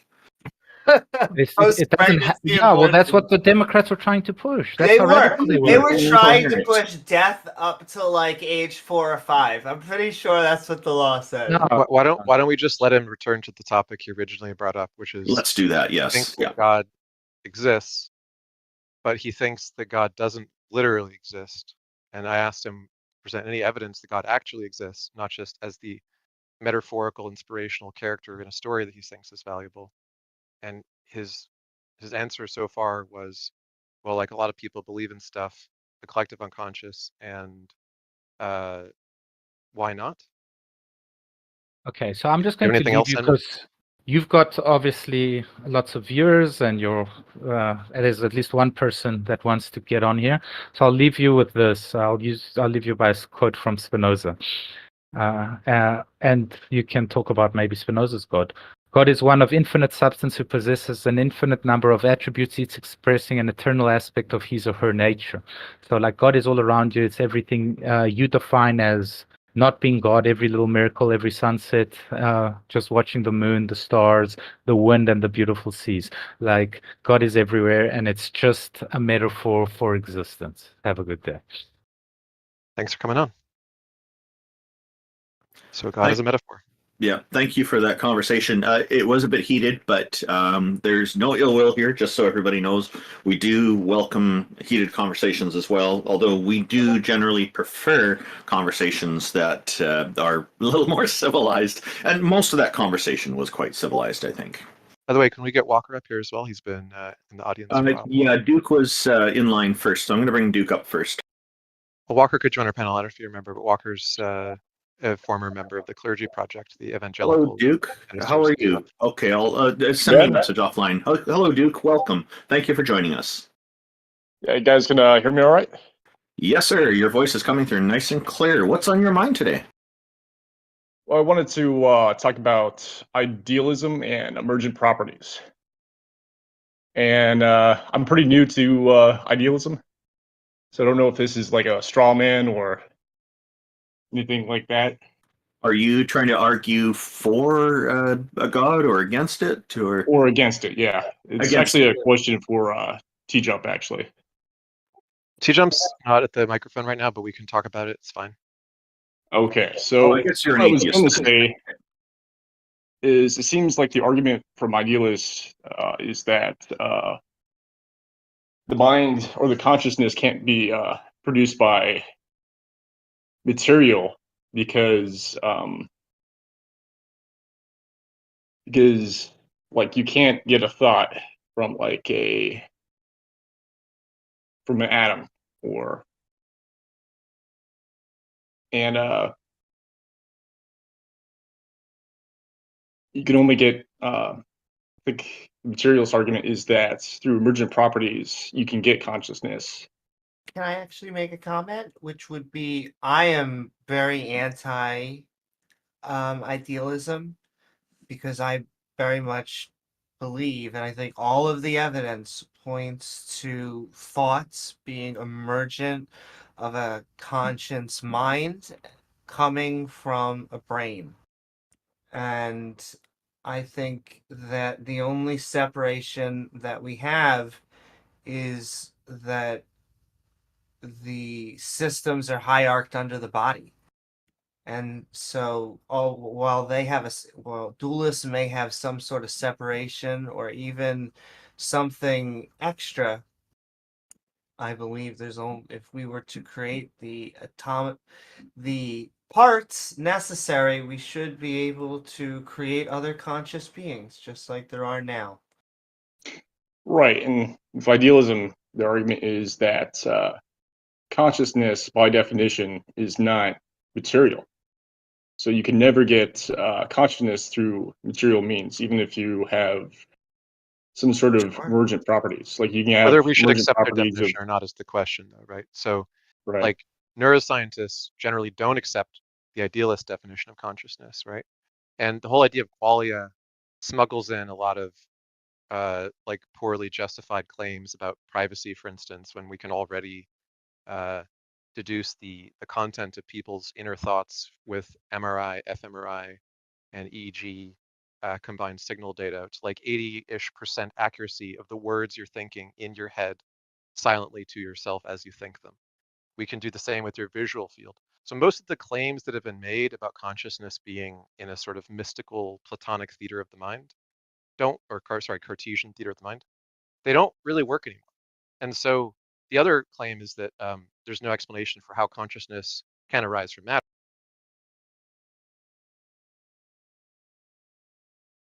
Through biomimicry of the brain, with artificial neural networks that are structured in analogous ways to the physical biological neural networks that we find in brains, and they perform similarly in respect to their ability to understand and respond to their environment.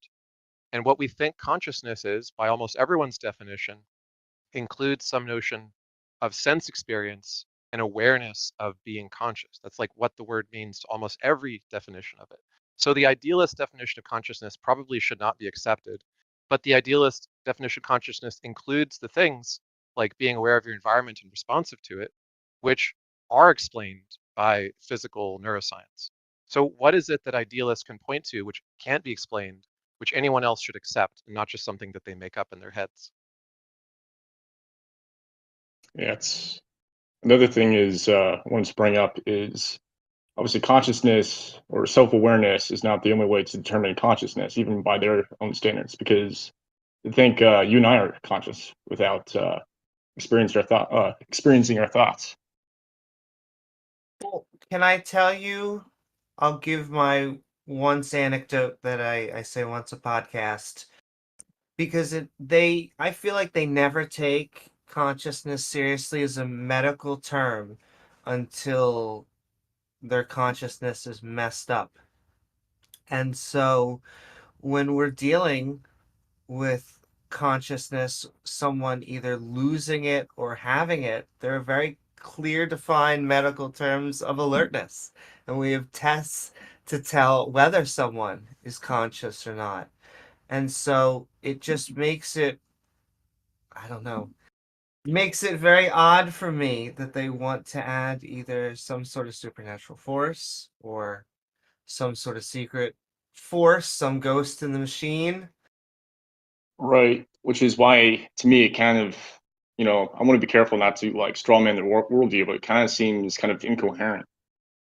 I agree. Like, if consciousness can't be determined by just your self-awareness, if you can determine that somebody else is conscious without experiencing their thoughts, then there, I mean, even if you're not talking about materialism, I mean, wouldn't it follow that, well, not necessarily follow, but wouldn't they need emergent properties that are immaterial to produce consciousness? No, the idea is just that it's a product of not that there's a different immaterial emergent property of the brain, right?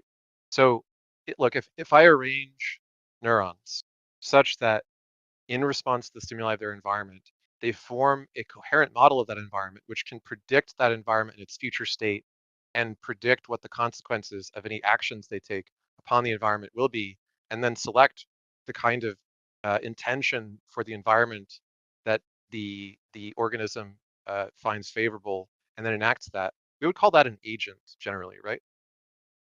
Right, yeah.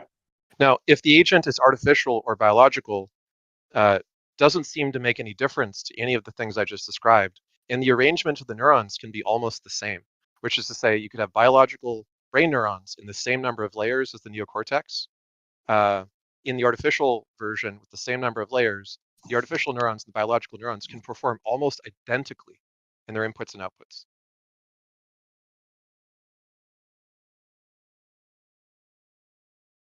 Okay. So Well, that's really the leg to stand on that idealism and all these other skepticisms about physical consciousness were trying to stand on, and it's been kicked right, out from under them, and they don't seem to have gotten the memo. I see. Well, another thing is this isn't like a question about like, I guess this is more of a question about their beliefs. You can be a theistic idealist, right? Or be a Christian and be hold idealism as well. Because idealism is not like a religion per se, right? It's kind of like It, a sorry, what did you say? position. Idealism? Yeah, it's a philosophical position. You can be an idealist without being a Christian, or in any different flavor you like. Yeah, I see. Okay. So how does that? I mean, it's different from Platonism, which is that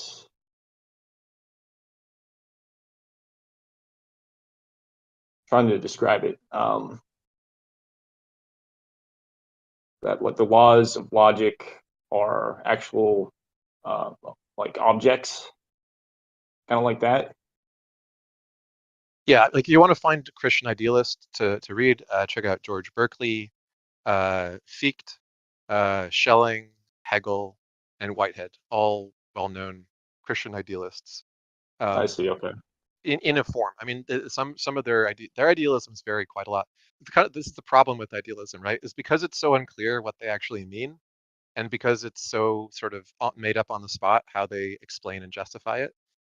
There's many kinds of idealism as there are like, well, not quite as many, but there are many kinds of idealism similar to there being many schisms of Christianity.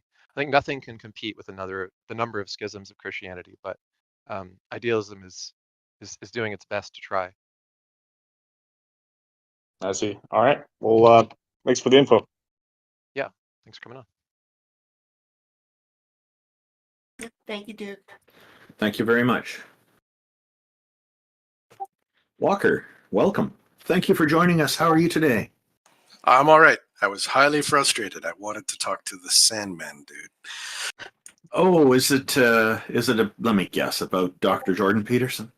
Yes, I enjoy debating members of his fart sniffing club and just trying to figure out exactly how they justify not having any legs to stand on in their worldview. Yeah, I assume you were doing that because he was bringing up the Jung stuff, and Peterson is the sort of like pop Jungian of our era. Yeah, which is also a very painful topic for me because in the very beginning I met Peterson as a sociologist, and in his field, when he stays in his lane, he's actually quite good in many things. But when he thinks that he can start delving into areas outside his specialty, it is patently absurd. His understanding of theology, I think, was handed down from Dennis Prager and other nonsense thinkers, and just it's absolutely ridiculous that he gets. I would like to caution a little bit on that. Like, he's good, I think, with when he's doing a presentation. He in his own lane, of course, but and even probably some other areas if he's researched it well. But when he's in a situation where he's getting asked unscripted questions and under pressure on the spotlight, he seems to get some of the statistics mixed up. So that's what people have been reporting, and I think that happens to a lot of people. I'm just trying to be fair here. Oh, I'd agree that he probably misspeaks from time to time, but one of the best ways of not misspeaking on a subject you don't know anything about is to say nothing. To be humble. To actually admit that you don't know what you're talking about and you're just sort of spitballing as you go along. Sometimes you have fantastic conversations that way. Yeah, exactly. Literally the first time anyone ever mentioned him to me and sent me a video of him talking, literally the first thing that came out of his mouth was literally wrong. It was, and you can find this if you look for it. It was a thing that he's repeated many times, where he says, "Well, you can't give money to poor people because they're just going to spend it on drugs." I had some clinical patients that were drug addicts, and they spent their money on drugs. So it's just a mistake to think that giving money will ever help poor people. It's like, dude, there's at the time that he said this, if you were just like casually familiar with the literature on actual interventions and experiments with like helping poor people and what is or isn't found to have efficacy, one of the big surprises, despite people's prejudices that they're just going to spend it on drugs or whatever, was that on average, as a group, not just like the anecdotes that he was relying on from his clinical experience, one of the most successful interventions of all is literally just cash, and that as a group, when given just cash and not like handheld about how to spend it, when it's in a sufficient quantity that it's more than enough to just buy a fix worth of drugs, and they actually get a stipend, they get housing, they get education, they upgrade their job because they can afford to be off work for a time long enough to actually look for the job they're qualified for, and is dramatically successful and considered the benchmark for all interventions to alleviate poverty, to try to beat the cash benchmark, which is like the baseline. And he's literally just saying the opposite of the truth, because you can tell he did no research. Like he literally hasn't even Googled the question, how effective is giving money to poor people? Because he thinks that his two anecdotes from his clinical patients spending it on drugs is evidence of how the whole world works.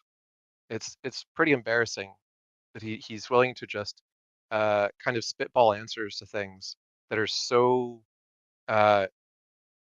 zero effort. And that's why it was funny. The second thing that I found when I Googled for him was a summary of Jordan Peterson as a dumb person's idea of what a smart person is. No offense to anyone who Yes. likes Jordan Peterson. Well, it also, there's even more recent data that we can go to. During COVID, there was a certain monetary supports given to people, and childhood poverty dropped to nearly zero. And then it wasn't until those provisions were removed by the government that childhood poverty came back. So And it's Sandman's back. cool. Do you want to talk to him? Absolutely. Randolph, do we want to bring him up? Yeah, I'm going to bring Sandman back. And just before I do, there's one thing that I really strongly disagree with Dr. Peterson on. He said publicly in a conversation with Matt Dillahunty when they were in Canada a few years ago, hosted by Travis Pangburn again. He said that atheists are all Christians and then we just don't know it. And then when asked by, I think it was Matt who asked him if he's what he thinks a real atheist would be like, and his response was something along the lines of he'd be like Raskolnikov from the Crime and Punishment book, and they'd be going around murdering people. So I've offered him to debate on this topic numerous times, but there's never any response. I always assume it's just because he's probably overwhelmed with being famous, but yeah, it's one topic that I dislike about the things that he says, and that's a point for me that I really want to confront him on and get him to kind of either clarify it or correct himself, So It's one of the detriments of having such a flimsy definition of truth is that you can just make up whatever you want and then claim it's truer than true. Yep. So this is an unusual situation. We are bringing up a second guest here, Sandman. Welcome back. And I think Walker wanted to discuss with you differences of views on Dr. Jordan Peterson. The first thing he brought up to criticize the honorary professor from Harvard as subpar. University of Toronto. He's taught at Harvard. But anyways, moving on. Let's be clear. The first thing you brought was about giving free money to disenfranchised youth. And you claim that everything that Jordan Peterson says is for intellectual deviants. In other words, people without intellectual capacity. So let's bring up one of the most well-known landmark studies about giving a youth group social grants and having precarious results. Do you know the name of the study? Because So he every didn't isolate it to youth. He said poor people in general. No, but he wants to talk about youth groups, so he's going to latch on to something that wasn't mentioned to support his argument. Go ahead, Sandman. Please strawman me as best you can, please. So you're aware of the study I'm talking about, where they gave funds to the youth group, and the others, they left them in an underprivileged society with absolutely nothing. And the group they gave support to did worse in all metrics, in terms of suicide, alcoholism, how much they earn. So literally, the government took a group of young delinquents, put them together, paid for them like a lot of money to raise their standard, and that group became less from the disenfranchised youth in which the government did not. Are you aware of this study? Because even people that hold your left-wing views are aware of this study. This is a landmark study. So do you want me to My mention it to you? left-wing views are consistent with Milton Friedman, who is the originator of the idea of universal basic income, by the way. Not a left-wing person by any chance, or by Okay. any stretch of the imagination. But the study that I just posted, which is a broad study about all people in the case of homelessness, for instance, given large cash transfers that are sufficient to actually change their circumstances, that it dramatically improved their conditions better than other interventions had been done. And this is Okay, actually so from Vancouver, which is a place I'm familiar with. There's no effective study that can be cited that is not a longitudinal study. It has to be longitudinal, because otherwise we cannot track the results of how the lives of the people that were given these grants. And there's one study in particular that was founded in 1935 that every sociologist should know about. This is why I asked you if I should tell you about the study or if you have heard of it, because If you haven't heard of it, I don't think you have any authority speaking on this field in sociology or youth development in any way. Nobody with an education has not heard of this study that I'm speaking about. Do you know which I'm referring to? We don't need to question people's Okay. credentials. Oh, They've you're got talking about the references. long run. Sorry, You're we don't talking need. about. We don't. I already know what sorry, he's talking about. I assume you're talking about the long run impact of cash transfers to poor families. Sandman. No, we no, don't no. need to. Sandman. We don't need to question people's credentials if we're citing sources already. I That agree. should be sufficient. Yeah. I agree. So that's why I didn't like Jordan Peterson being kicked in the mud, so to speak. I also graduated at top 10 university, and the study I'm talking about is Cambridge Somerville Youth Study. Okay, CSYS. It's a very well-known study. Okay, maybe you should read it. Now, there's been a lot of literature thereafter trying to disprove the study and say how they got it wrong and how this doesn't make sense. And there's been left-wing article over left-wing article trying to delete this study from the recesses of history. And yet the conclusion is clear. Those that gave governmental support to did worse. And we see it throughout history. We see it when they gave the Aborigines money with affirmative action. We see it in black populations. We see it everywhere where the government disincentivizes any propensity to move forward through social grants and free money. So I thought you were talking about the most long-term study in the field, which I would assume you would have been talking about the long-run impact of cash transfers to poor families, which mentions that grants to children are less effective, but it also mentions that to families as a whole, they're highly effective. And this has data going all the way back to 1911. So I don't know what you're talking about. You wanted to reduce this to talking about children. We would all expect, without any data a priori, that children are going to be less successful at managing their finances than families led by adults, right? That's not going to be a shocking conclusion. You don't even need to do a study to predict the results of that. We would conclude that the best way to help families is going to be to give it to parents so that young people can benefit from support. We would also find that like children who are on their own almost always do worse, and especially in examples of like foster care where they just have like parents that they're not well connected with. So yeah, there's a lot of things that are not optimal for children that work just fine with adults and families as a whole. What's your point? So I've posted the summary of the study, especially just Wikipedia. So the Cambridge Youth Study was the first large-scale randomized experiment in the history of criminology. First, it was commissioned by Richard Cabot, a Boston physician who proposed experiment to evaluate the effects of early intervention in preventing and reducing rates of juvenile delinquency. It was Okay. started in 19. Okay, so You don't need to this is repeat the the first. child study. The question is, why aren't you addressing the effect on poverty as a whole for adults, which is what Jordan Peterson was making claims about as a whole, all poor people, blanket statement, and he's repeated and doubled down on this multiple times.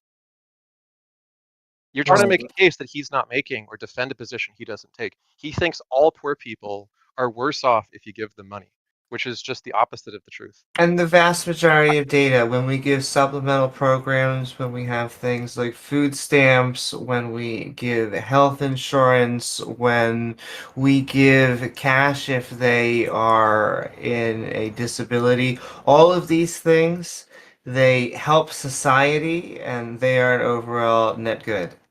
So Okay. here's from the actual wide scale study. We conclude cash transfers to poor families during the first part of the 20th century ameliorated early life conditions enough to improve both medium and long-term outcomes of boys growing up in poverty.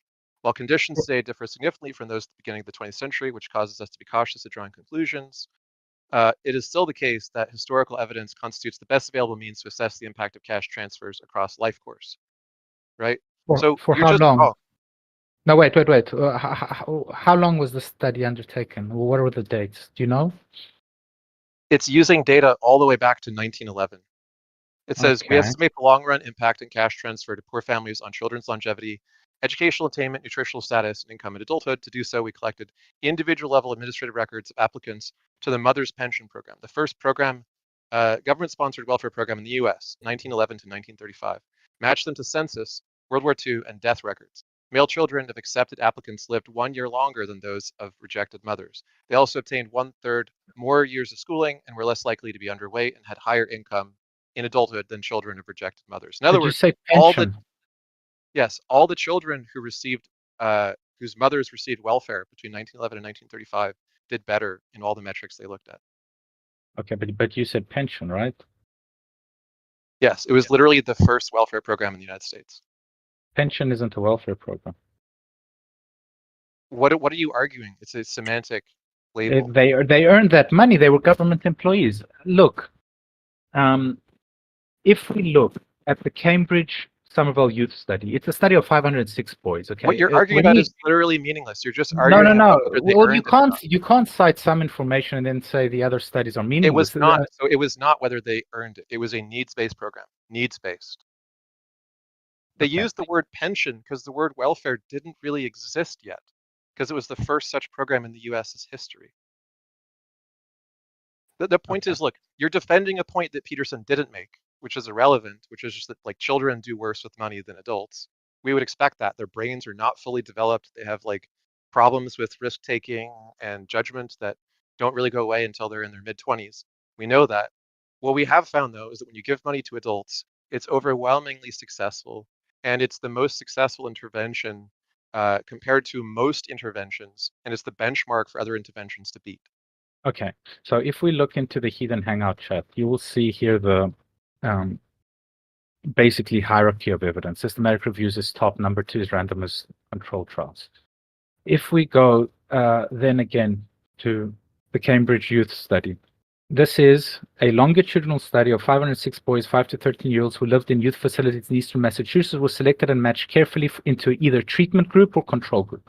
The Okay, boys you're not in the addressing what I'm treatment saying, but I were want you to assigned. walk I'm almost done. 1936. You just haven't addressed the issue of like adults as a whole. Over and poverty as a whole. 75 years, it's tracked their If you whole want to talk lives. to Walker about the Jungian stuff, I think that's probably going to be more interesting. But I don't think you've presented anything that addresses poverty in adults and whether money Okay, alleviates it. but no, well, I have, because the counselor, the one group received academic tutoring, medical, and psychiatric attentions, and referrals to YMCA, Boy Scouts, summer camps, and community It programs. only The other included boys youth. were given nothing, and they outperformed the boys that were funded by And the the state. study And I'll only tell you includes why. youth. Completely irrelevant. I can't Oh! believe that you're bringing in such a useless topic. And what's interesting is Amy goes, wow, 1935, as if it's like a bad body of evidence, because it's outdated. It's a it completely is- irrelevant body of evidence. We're not talking about children. You are. You keep trying to bring in children because you think you have a gotcha. But that's not what's being discussed. But You've that is said- my point. You've strawmanned the entire discussion. And Well, that this is is what my Peterson point. said. But Look, that the is point my is that point. Jordan It is Peterson's outdated. Is that there's a lot of new data that happened in the past, almost literally 100 years. Yes, we Also, shouldn't the give point money is that to Jordan adults. Peterson didn't cite anything. He cited did. anecdotal evidence from his patients. No, he cited the Cambridge Somerville Youth Study many times, and if you're going to give governments to grants to anyone, who better than to children? Okay, Adults this that is- know how to spend the money. That's who's better. The fact that you can't figure that out is very annoying. So do you have something that you want to talk to Sandman about with regards to Jordan Peterson, Walker? Because I am questioning my will to live currently. I mean, it's All right. easy to attack someone. You were mentioning Jungian archetypes as though that was relevant to the discussion, because we weren't discussing things as metaphor. We were talking about the damaged form of religion, the form that religion takes when people take it seriously, not when they treat it in such an aspect that like I was once a Christian. I would never have called Peterson a Christian, or anyone who thought like him or acted like him a Christian. They would have been, by definition, the ones that the Bible claims are manifest by faith of mouth, but not through acts. You know, are not proving true to the power of Scripture, that sort of thing. And so, why are you keying up? As long as I have my button pushed down, I'm not going to be able to hear you, by the way. So I was very curious to know why anyone would want to go down the path that 100 years ago would have been labeled a heretic, or 1,000 years ago would have gotten you killed. Because there is either a concern that our beliefs map to reality, or they don't. And if you're simply saying that a social construct maps to a social group, that is irrelevant. It doesn't add anything to the context of whether or not it should map to the group. Maybe it does. There's got to be a discussion involved in how does white supremacy emerge? Like, that's a good discussion. How does that emerge out of a social group? But should it map to the society? That's the discussion you're skipping by saying that, well, look at all these good things that are found in the Bible. What uniquely good thing is found in Scripture that can't be found anywhere else? Anything, name it. Many things, and Okay, good. Name one. Yeah, it's got an ability to give something to people of different IQ levels, of different intellectual capabilities. The ability for me to be able to zoom out and see the entire picture, as Peterson does, actually, as Carl Jung does not preclude of the benefits that somebody who has less critical thinking and can't tell right from wrong. As we've seen mob mentality throughout history. We've seen the rise of the Nazis. And yes, even the Nazis had belt buckles that said Gott mit uns, God is with us, right? Because they used a subverted change, a Protestant type of weird thing to justify their belief system. However, it was immoral, and it went against the actual writings completely. What did Jesus say was the greatest commandment? Huh? What did Jesus himself say was the greatest commandment? When a scholar of the law approached Jesus and asked him, of all of the laws of Moses, which is the greatest? He said two of them. Which was the first one he said? Probably submit to God, I guess. Okay. Do you think submit to God leads to good in the world? It's a way to understand that you can't change. What is the first pillar of Islam? Probably submit to God. And yet you have just said that they were diametrically opposed. That it was the Antichrist or anti-Christian. And yet they hold to the same first principle. And not the golden rule, not something that we can show is a natural development of societies that have to learn to live together, not something empathy-based that we can see is found in social creatures all across the earth. The idea that everything you have needs to be in submission to God, or else you're just not being a good person. Such that when Abraham is asked by God to kill his own child, of course that's moral. Of course that's something you should do. Because God asks you to kill a child, you should be able to kill a child, no problem. If you have that kind of moral base for your morality, you don't have morality. You have being an obedient dog, doing as you are told. Yeah, I call it henchman mentality. So, but that's how people are. If you look at people are obedient dogs. Did I just hear you correctly? So, if we look at the 5 personality traits, the big 5, which is the most efficacious psychology test, you will find that most people are very high in the trait of agreeableness. So it doesn't matter which pseudo-god comes, or pseudo-intellectual, or pseudo-ubermensch, they follow like little rats. Yes, like dogs. No, that is not what agreeableness means. Agreeableness also includes the ability to work within a social group. And as a social species, we are hardwired to work with each other. We have empathy neurons, things within our own brains that make it almost impossible for us not to work together.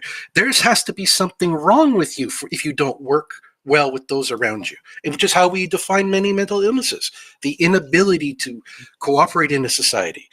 And so you're not saying anything novel here. It's an obvious outcrying of our social nature that we're working together. Why are there hooligans in sport? Why are there football hooligans? What is that? It's agreeableness to your identity and social group. It doesn't mean agreeableness doesn't mean you're just going to bend the knee to anyone that comes along your way. In fact, we come. And hooliganism is also recognized as anti-societal behavior by those outside that group. And we have the capacity to judge it that way because we know why they're wrong. We know what rules they're breaking. Yeah, they're anti-Christian. So no, they're following their guidelines. As long as they think that the team is on their side, as long as they think they're doing what perhaps they've invented a god and they think they're doing this God's will. That doesn't change the fact that that is the core of their thinking. They're trying to justify their actions because they're a member of a group in which those actions are justified. It's completely circular. Do you believe in evolution? Darwinism? Darwinism? Believe in evolution? No, I'm not Yes. educated enough to say I believe in a fact. Okay, so since it's a fact, why is it that our closest ancestors in the chimpanzees? Do you know how violent chimpanzees are? They will kill you for jealousy of a grape. If you give one We will kill chimpanzee people too, and there are reasons why you would, and there are jealousy. unjustified reasons why you wouldn't.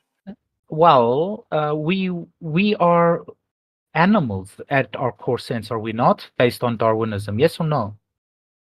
Sure, we are animals.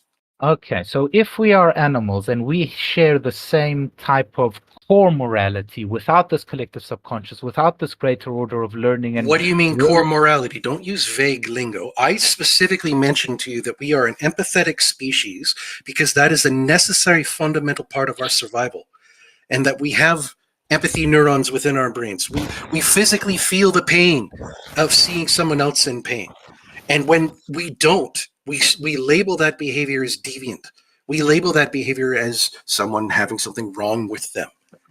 Were you not a witness to October 6th and the celebration that the Palestinian people did of Jews being repeatedly raped, tortured, their breasts cut off, fetuses cut out of their wombs? Were you not privy to that same human race?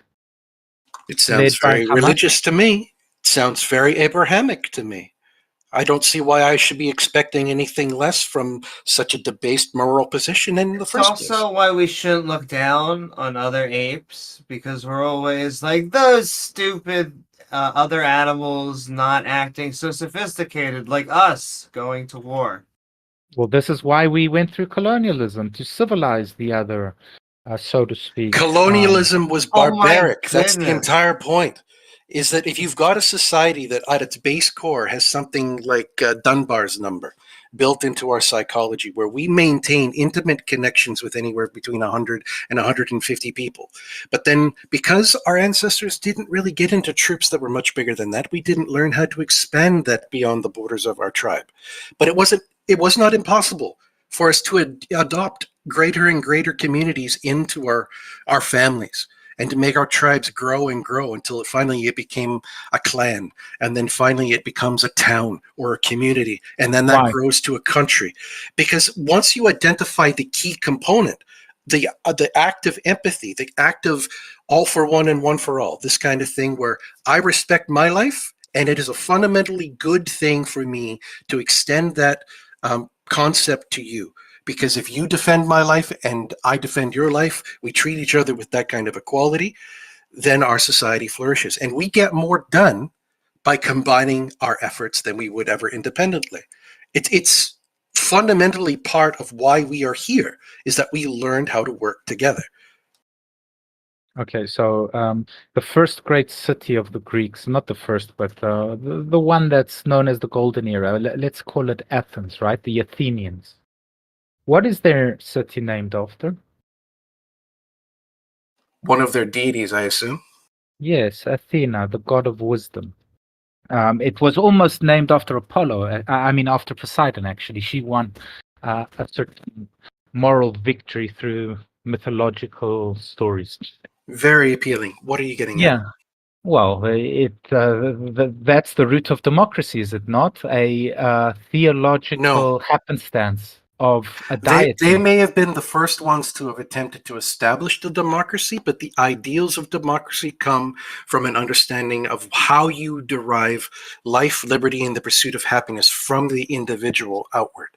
And that is something that tribes have done since time immemorial, is recognizing that the individual survives if the group survives. So no, democracy may have been instantiated on a large scale from them, but it is definitely not an invention of theirs. Okay, so what about the Persians that predate the Greek strength? I'm just a little unclear. Unless you're attempting to say that our African ancestors didn't work together in harmony, you have no point to make. Yeah, I'm trying to see why Sandman just keeps bringing up societies, saying, well, look, they had a religion, therefore they couldn't have done X without religion. So, like, if we look at the African tribes, the Zulus killed millions. Okay.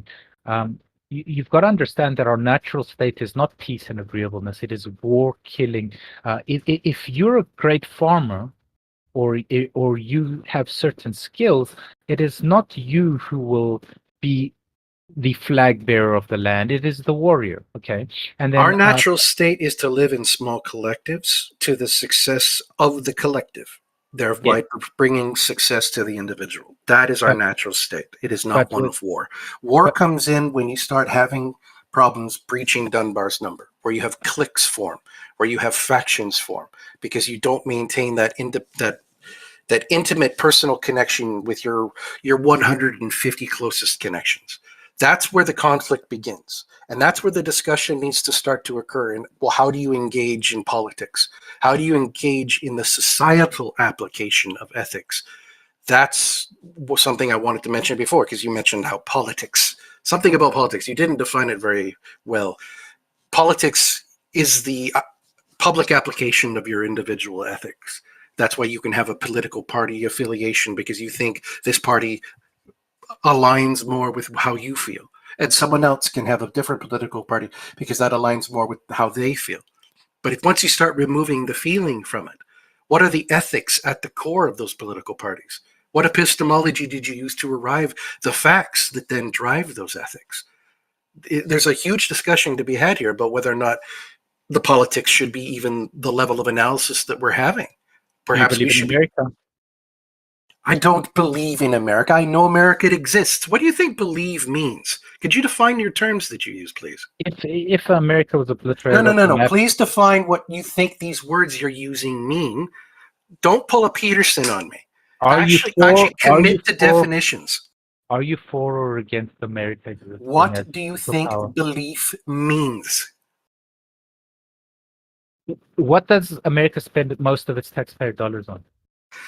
America as a concept was formated back in the Enlightenment, where the idea of life, liberty, and the pursuit of happiness was one of the largest intellectual enterprises engaged at the time. It is derived from an understanding of the ethics of reciprocity, the idea that I can't deny that I exist and that I am clearly a valuer giving value to my own existence. And I don't have the ability to measure your life against mine. So I'm extending, as a matter of civilization, the fact that if I hold myself as having value, I will regard you as having equal value.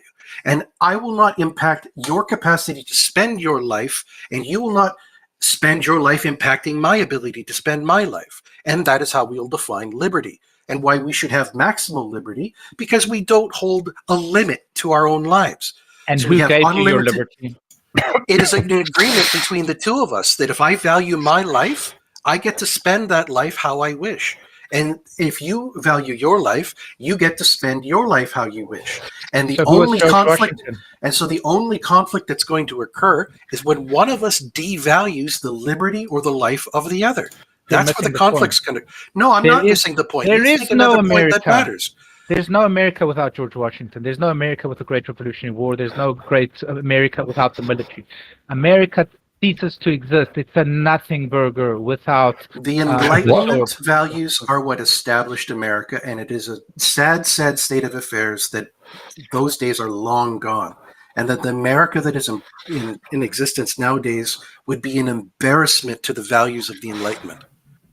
And then you refuse to acknowledge original sin. Well, why did you have to kill the British soldiers? Why couldn't you just let live and let original sin is fake news personified. The ultimate cultural meme.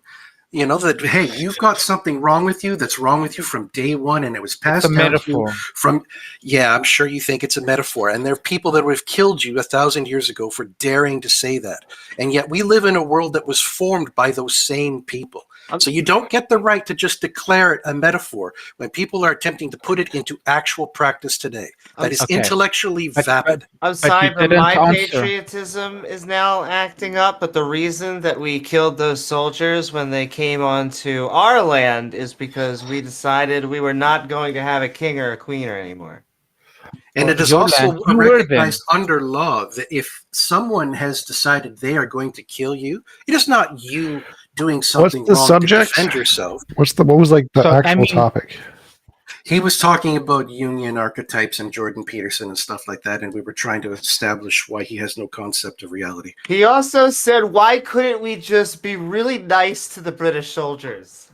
You were the British. That's what you don't realize. You No, were no. literally a British enclave, Yeah, okay? we and were. You decided to get your independence. Like literally, you would have British citizenship. Yeah, but what's the without- subject? So my native ancestors were British. Thank you.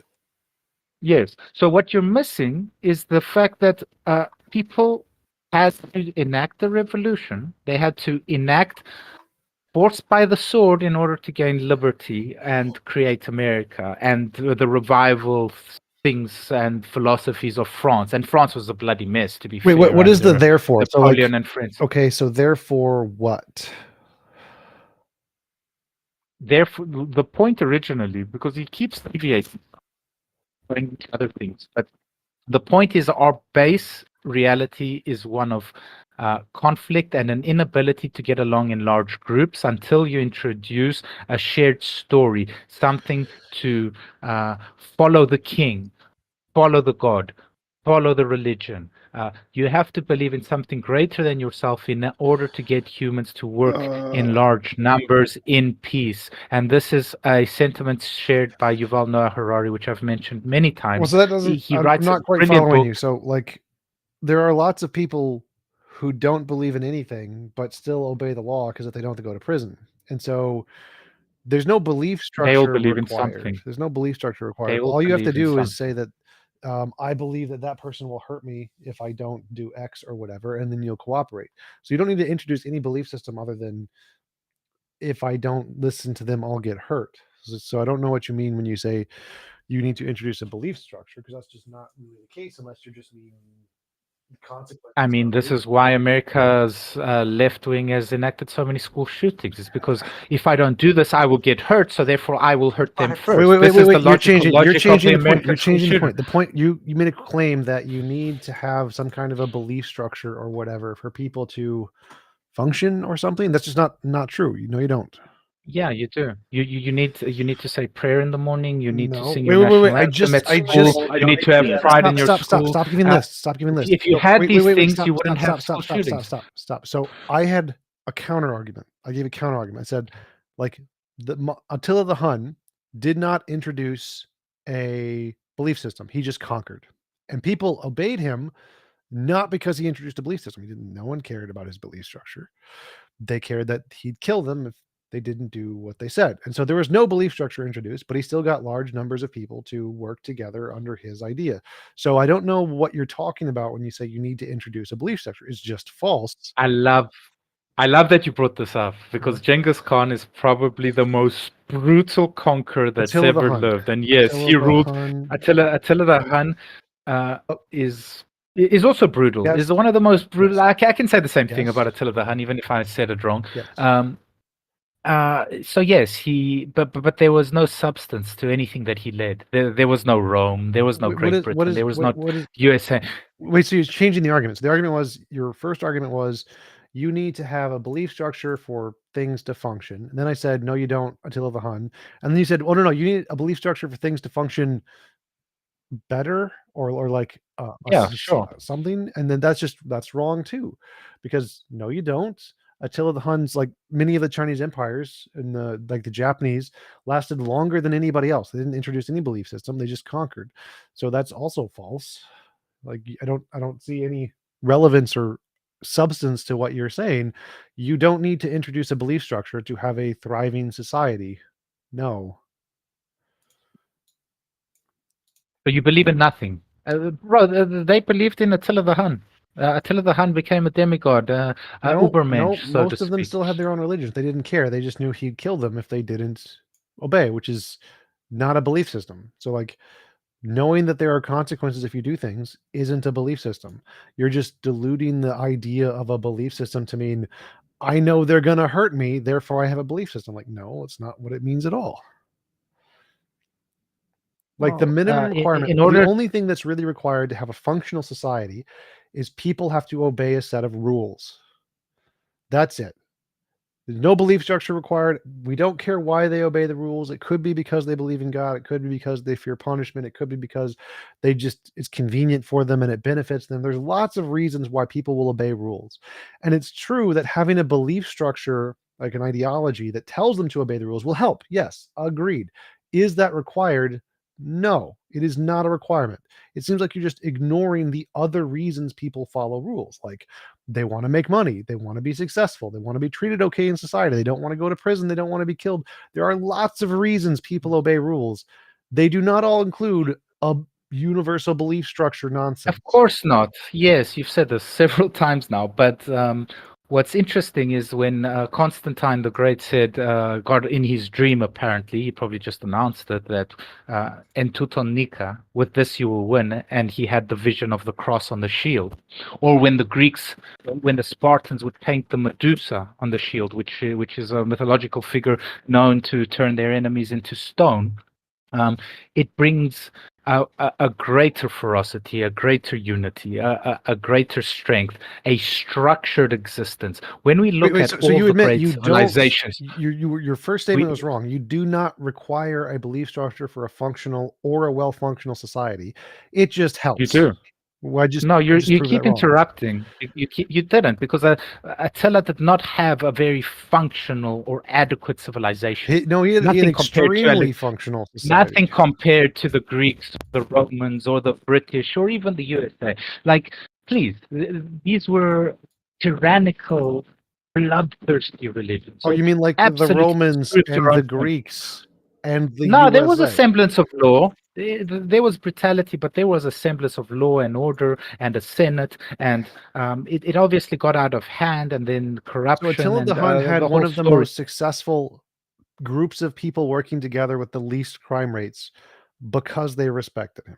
There was no ideology. He's one person. Yes, one He's person one person. proves When you we wrong. talk of Rome, we talk about multiple kings and Yes. societies that lasted generations, and you're citing Attila the Hun. Who Fine, also Alexander the lasted Great was a generations. better version of Attila the Hun. What? But So- even Alexander, The who's better game and like naming different leaders and stuff aside, the original topic that you came on with, Sandman, was to say that you're a Jungian and that you believe that God stories don't need to be literally true, and so you believe in God because you think that it's like metaphorically true, because all you mean by God is a metaphor, right?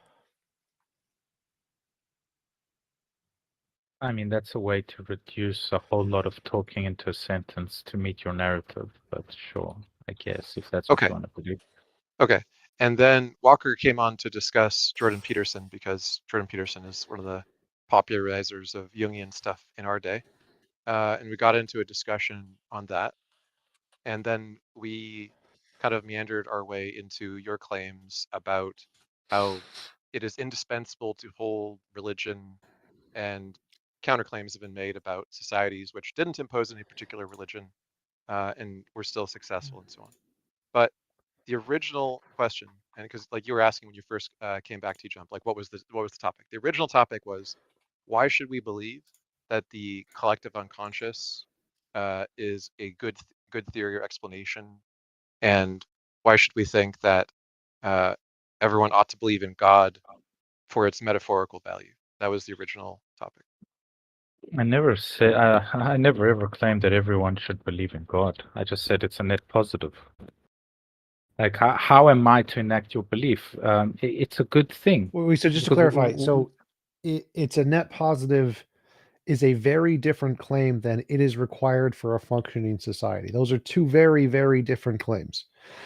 So is your claim the first claim, it's a net positive, or is your claim the second claim that it's required for a functioning society? it's both. Okay, so the second one, I've debunked it already by giving you literal examples of functioning societies that don't have that belief system. They exist today. Attila the Hun is not a functioning society. He was an extremely well functioning society. You clearly don't know your history. You need to look into it. He actually Attila was known to Romans for his brutality and a penchant for sacking and Like, pillaging Roman for- cities. Yes, Whatever He you was a say about barbarian. hold on a Romans. second. Whatever you say about history, T Jump, Sandman's just going to play games about like saying they're bad for this reason, they're bad for that reason. Yes. Look, let's just take our present day. Okay. Sure. So the most developed societies are the least religious. There is an inverse relationship between a society being highly developed today and it being highly religious. Do you dispute that?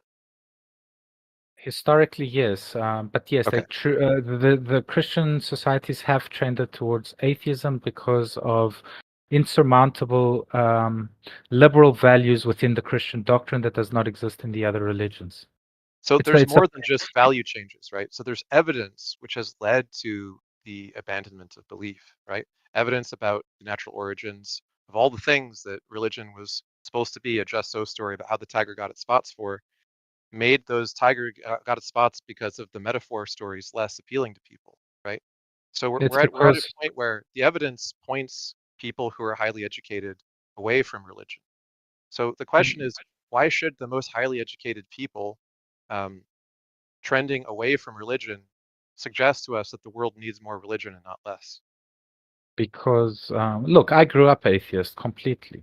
I was a huge Richard Dawkins fan. I mean, Charles, whatever, and Hitchens and all of the Four Horsemen and all of that. What you realize is as more and more people become atheist, you realize how stupid people actually are. Because like people are really stupid in general. In general, people have low IQs, and religion gives most people a semblance of order through faith and living a good life, or at least trying to. And those of you that are intellectual enough to break from the chains of literal religion, in other words, the literality of every sentence, and don't understand the metaphor, like that's fine.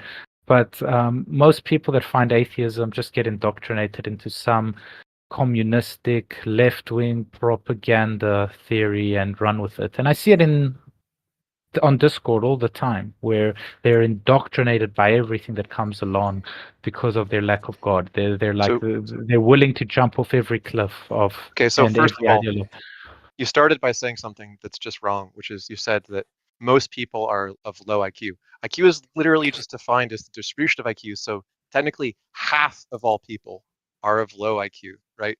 You're not saying much by just saying there's a distribution of intelligence in society. My point was, when you hear intellectuals like Hitchens and Dawkins speak, you think, well, atheism's pretty cool, right? These guys are very well put together. They make good formulative arguments. And then someone like Jordan Peterson comes along and wipes Sam Harris off the floor, and your mouth just opens, and you're like, well, there was more to consider, because clearly Hitchens and friends didn't give much attention to some of the greatest philosophers of our time, including Nietzsche, What's your argument? I have no Jung. idea what you're even saying. You just keep listing a bunch of names. Like Harris Okay, destroyed Peterson in the debate. What's the point? I'll summarize like this. There's lower IQ pseudo-intellectuals like yourselves who are jealous of Jordan Peterson, and you're trying to be relevant. And sorry that there's only 12 people watching your stream on YouTube. Have a good day. My stream has 150, but I don't. That's not. That seems like an Please appeal to don't And ask him authority. to count. We don't want him to take his socks off. But But- that seems like not an Simon, it argument. sounds like you're trying to exit the conversation, but we're still waiting to hear an actual argument. And the point was, I guess he was trying to come back on to defend Peterson's viewpoints, but I also just remember that conversation, just like T-Jump said, didn't he have spend like 2 hours trying to define the word truth? Yeah, they kept dodging around the fact that Peterson doesn't use the normal definition of truth. He uses like a coherence kind of definition of truth, which he then attempts to apply to foundational claims about reality, and that's why he falls on his face, because you can't make that gap. If you're impaled on one horn of Agrippa's trilemma, you can shoot shit all the time you want to the other horns, but it doesn't. That's not an argument against Well, them. I think the best argument against Jordan Peterson is that he was so badly hurt by his debate with Matt Dillahunty, he refused to ever debate Matt Dillahunty again, which is kind of sad. It's like just I think it was probably because that was what he tried to point out, was the fact that, if you're, first off, you're not using the correct definition of truth. If things are truer than true, you don't know what you're talking about. And two, what happens if the metaphor that you're using is the same metaphor that Islam uses as the first pillar? That submission to God is the most important thing. Then all of the atrocities that can emerge because of that lack of thinking, a lack of reasoning, the lack of moral integrity, is going to apply not only to Islam, but all Abrahamic faiths. But anyway, we have other people in the audience, Pampa and Sebi, who might have a more interesting argument. I think Sandman thought he's not here, like he left, but he's still on the stage. Yeah, he did like a We've mic spoken with drop. Pampa before, so we should probably go to the Sabi first. Okay. Yeah. Thank you for coming on, Sandman. Appreciate your time.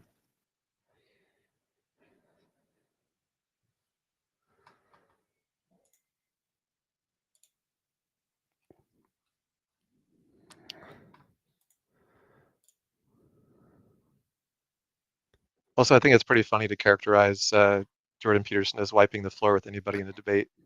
Just to pick the debate with Tim Harris, for instance. Well, whoever is going to come up gets on here.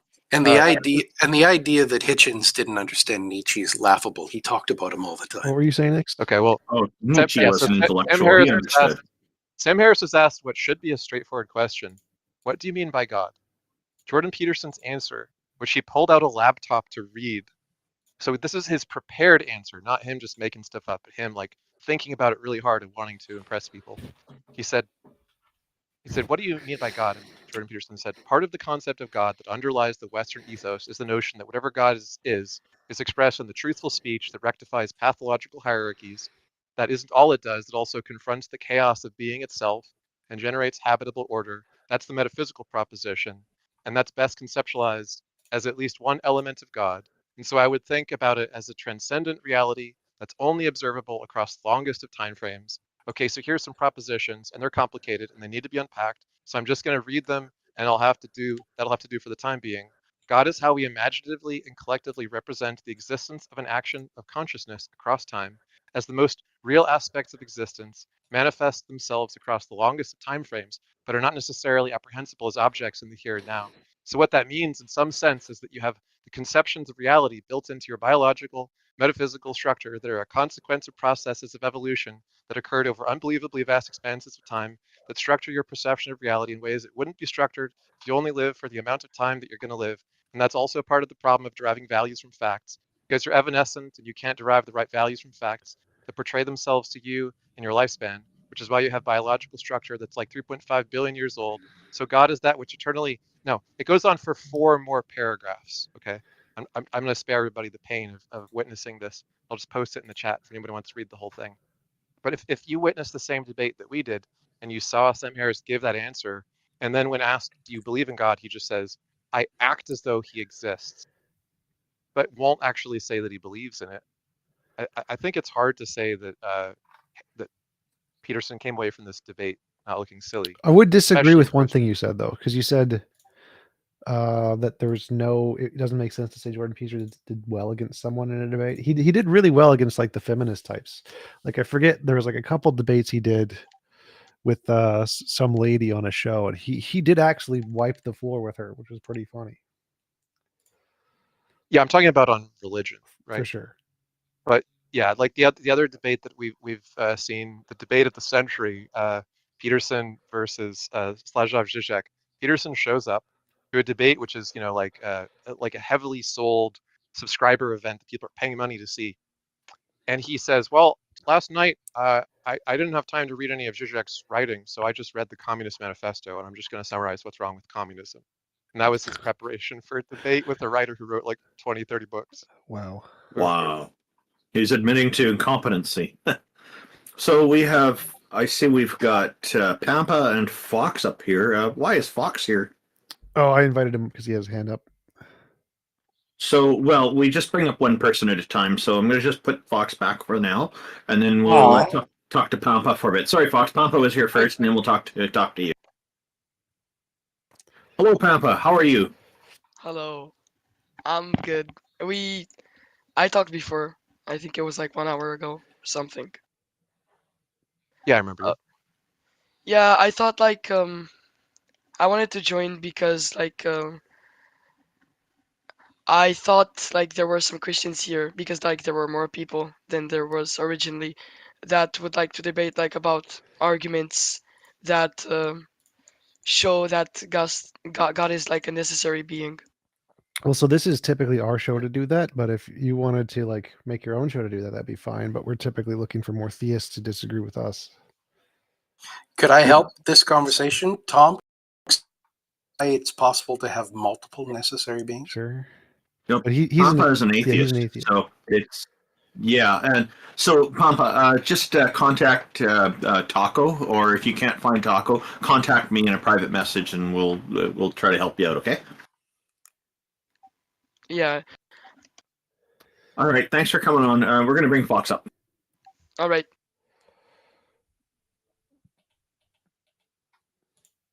Hello, Fox with two X's. How are you? Thank you for being patient with us. Not a problem. So, I wanted to ask a general question about religion. Well, more about religion's role in modern society. Is that all right? Sure. Oh, of course. Are you Which one? Are you in favor of religion, or are you don't believe? I guess I'm questioning right now. I'm hoping you can help me get some, like, I guess, Oh, okay. guidance. You're trying to figure it out. So yeah. Yeah. Go ahead with your questions. There are a lot of different religions that do a lot of different things. I think I'm more focused on Christianity. That's kind of what I'm used to. I mean, I guess what I'm around, and kind of just how religion's framed in my life.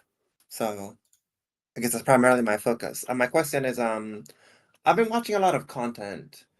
Jordan Peterson is one of them that you guys were talking about before, that discusses why religion is important in like a marriage and in relationships, and why religion is like it's good to marry a religious woman because she'll have a good moral system. She'll be more dutiful. She'll have traditional values, a lower body count, things like this. And The Okay, trad so wife. Yeah, so it's called the trad wife.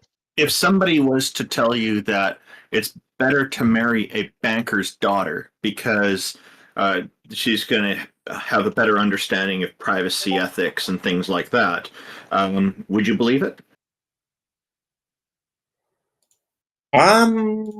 Privacy ethics. I'm just throwing out an Maybe. example. Maybe I can kind of see the parallel there. I mean, it doesn't seem that strong to me, but I kind of see it.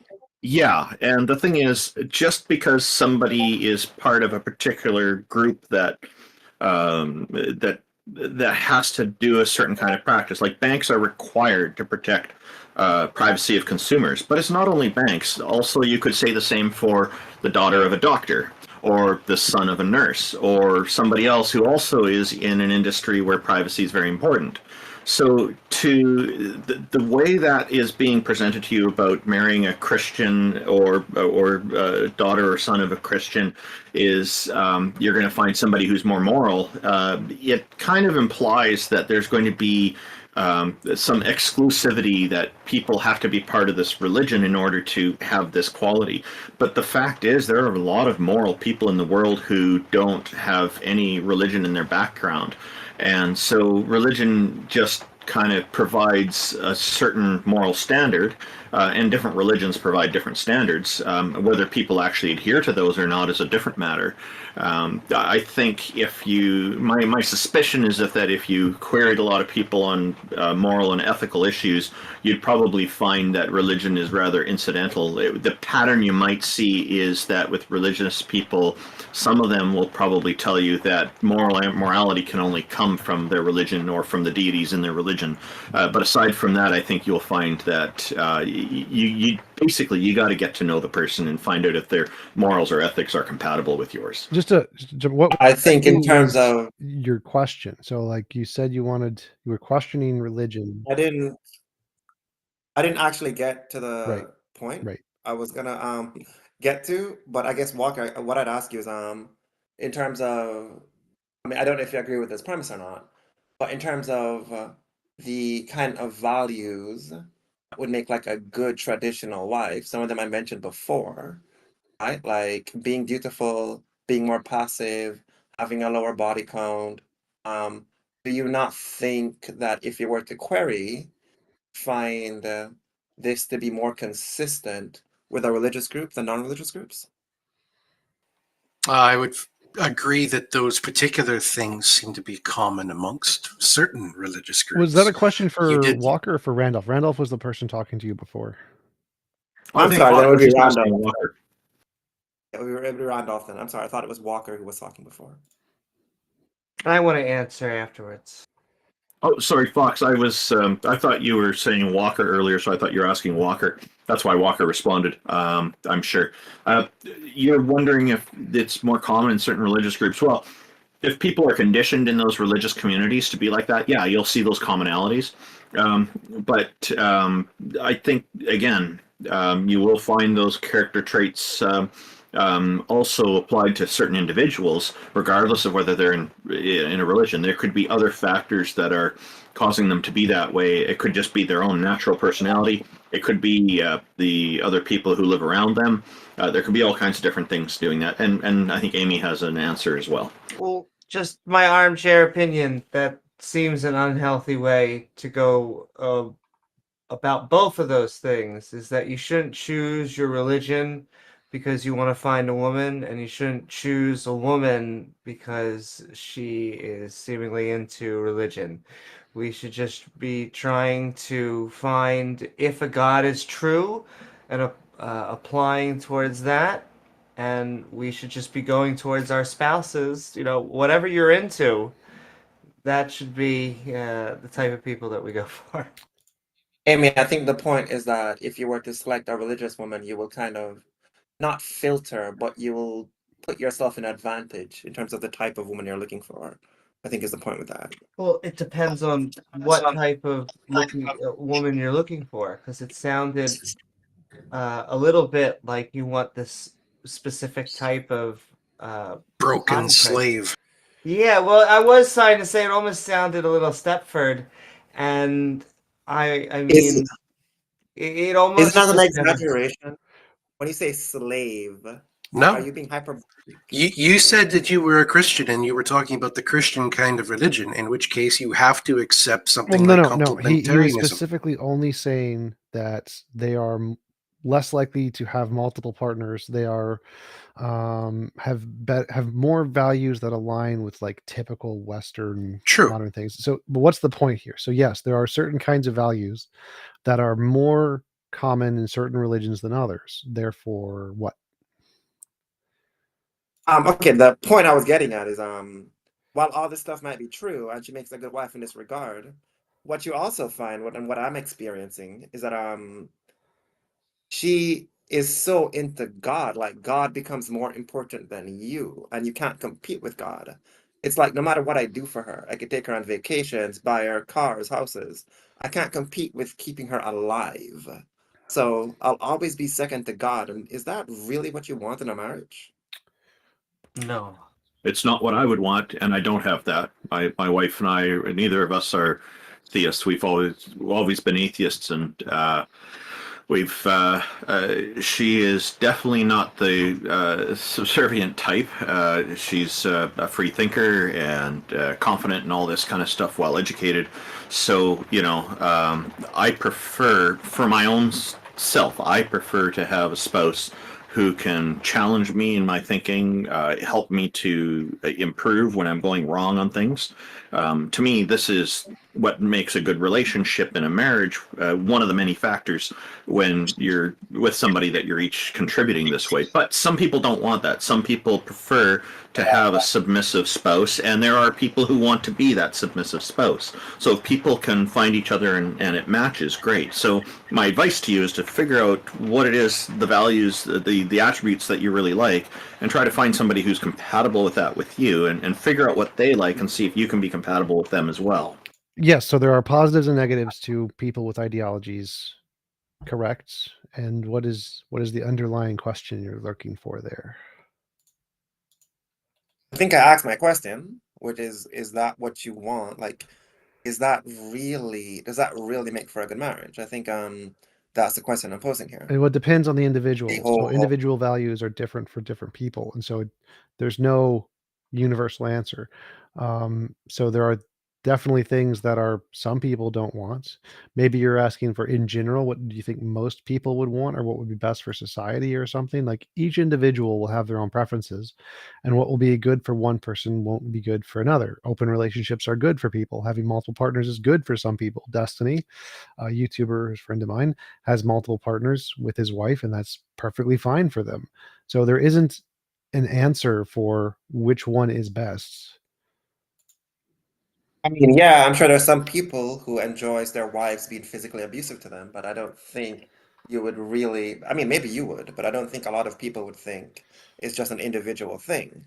I think a lot of people would look at that and just, most people would look at that and be like, this is unhealthy, or just not even unhealthy, but bad for a relationship. But And why are you, it seems like you're changing the question to what would most people think about this kind of relationship, which doesn't matter. Like it doesn't matter what other people think. What matters is if you have two consenting adults, what works best for them. Whether or not anyone else proves is irrelevant. Who cares?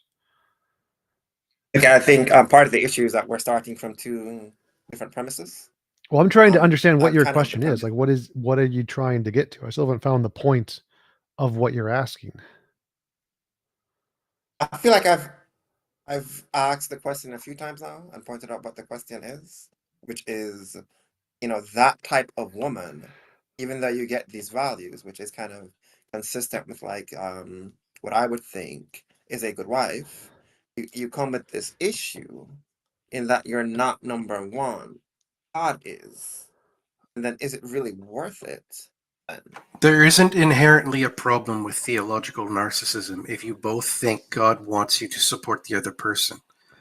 And so any decision that you're making to keep your relationship with God in primacy in your life wouldn't matter as long as you're with another person who's also doing the same thing and holds to the same Well, I don't think that ethos. matters either. So like it's up to you. What do you want in a relationship? Many people, the answer is yes. Many people, the answer is no. So again, your question is like, what do you prefer? I like potatoes.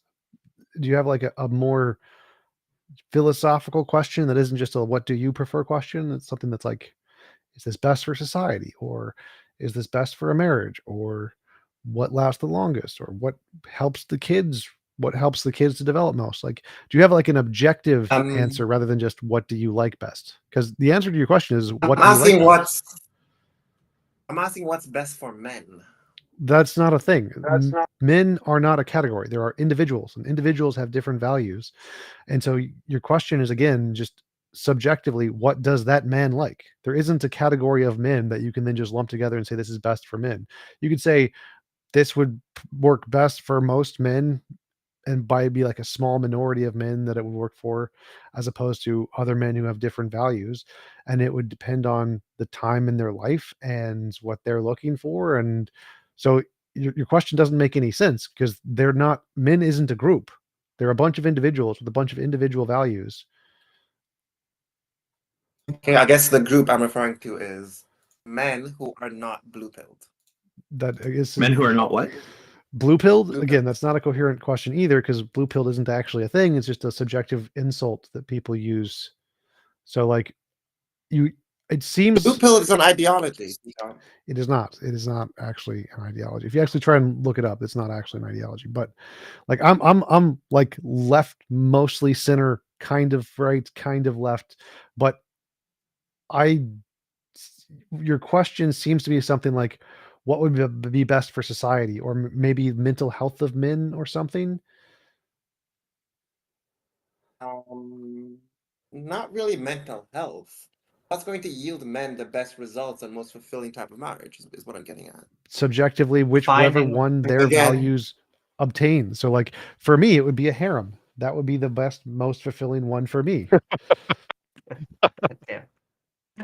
Spoken like a true man of culture. I love it. Thank you. It sounds good. Hardcore red pill. I think that sure. But Fox, you should be picking a partner that loves and supports you and you love and support them. And if that's multiple partners, that works too. But I don't think that we should be going off a specific religious tradition because there doesn't seem to be any inherent literal truth in it. Well, are you asking As a specifically for you, considering Fox? Like, are you asking what should you be looking for in a relationship? Or are you asking for men in general? Men in general, Right. I'm not really concerned with me. Right. I started this thing talking about the kind of content I've watched and what they recommend, right? And I think that what they're recommending men to do, it comes with this caveat that I'm just now experiencing and was never explained to me. Sure. That God You're will be experiencing dating a for religious me. woman and you're realizing it's a problem. That The whole he's God thing, I don't know how I feel about it. Well, if they're not It's making you the priority, and yet they're committing to you, I think that should be taken as a danger sign, because the one of the points of having a spouse, getting married, is you want to be with somebody who's going to be committed to you, right? You're committing to them, and they're going to make somebody else, fictitious or real, a priority over you. That could be a problem. Oh, I disagree. That's most likely not going to end well. Oh, I disagree. So I think there you that go, Randolph. I would say that the That's individual, the like you always prioritize yourself normally, unless someone is like, there's a specific condition where they care about someone else more than them. I forget what it's called. Usually not very healthy, but usually people, I did say someone else. Yeah. And so like usually the individual in a relationship is going to care about themselves more than their partner. They're going to prioritize their own needs more than their partner. And that's normal. That's normal human Yep. behavior. And if their needs are religious, like caring about a god or whatever, then it's no different than you prioritizing your career or your time alone or your hobbies. And so I don't see that there's a problem with them putting you at number 2. It seems kind of like a jealousy thing because God is a guy essentially, and so it's competitive. But there's no real difference from dating a woman who cares about a religious ideology as opposed to dating a woman who cares about art, and she will not give up art for you because she cares about art. It's so important to her in her life that she won't give it up for you. That's not a problem. Like, that's her values. That's what gives her a sense of purpose in life. And asking her to give that up for you would be asinine. And there's no problem with her saying, no, I'm not going to give that up for you. It's perfectly normal. And just because it's focused on a god guy dude thing doesn't really make any difference. And so there would equally be no problem with her prioritizing her religious beliefs over you, for the same reason. If that's what gives her value and purpose in life, it's perfectly normal for people to have such things that supersede relationships. Jump, you're right. It is kind of a religious thing because God is like a guy, and it does feel competitive to some degree. Randolph, you had said something about her not prioritizing me and prioritizing God. What I'm seeing is she is prioritizing me. I don't feel like she isn't prioritizing me. But she does seem to, in at least some ways, prioritize God more. Like she'll just be showering and say thank you, Jesus. You know, she'll just be cooking and say thank you, Jesus. Yeah. It's Okay. like, So so the question to ask yourself then is this what you want in the long term, this kind of relationship?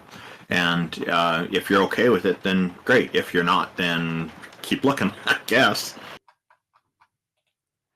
is that kind of like your like respectfully your blanket advice for everything? Like if I don't know, my wife was cheating on me, would you like give me a similar advice? Like if you want this, then it's okay. If you don't want it, then it's not okay. Yes. Is that also what you'd say? Yes. For the most part, yeah. Like there's certain things that could be a problem. Like if somebody's committed a very serious crime, like mass murder or something, then probably I would be saying, yeah, you might want to keep your distance from them.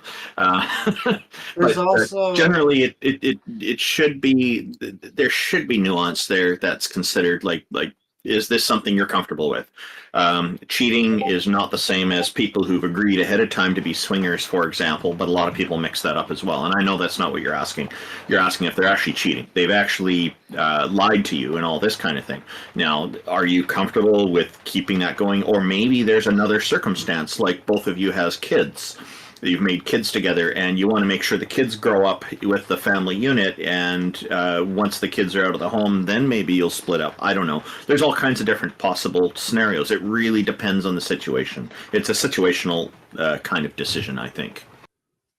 And there's an inherent contradiction if you are saying that they're cheating, what they wanted, because there is a sexual kink for that, but then once again, not the same thing.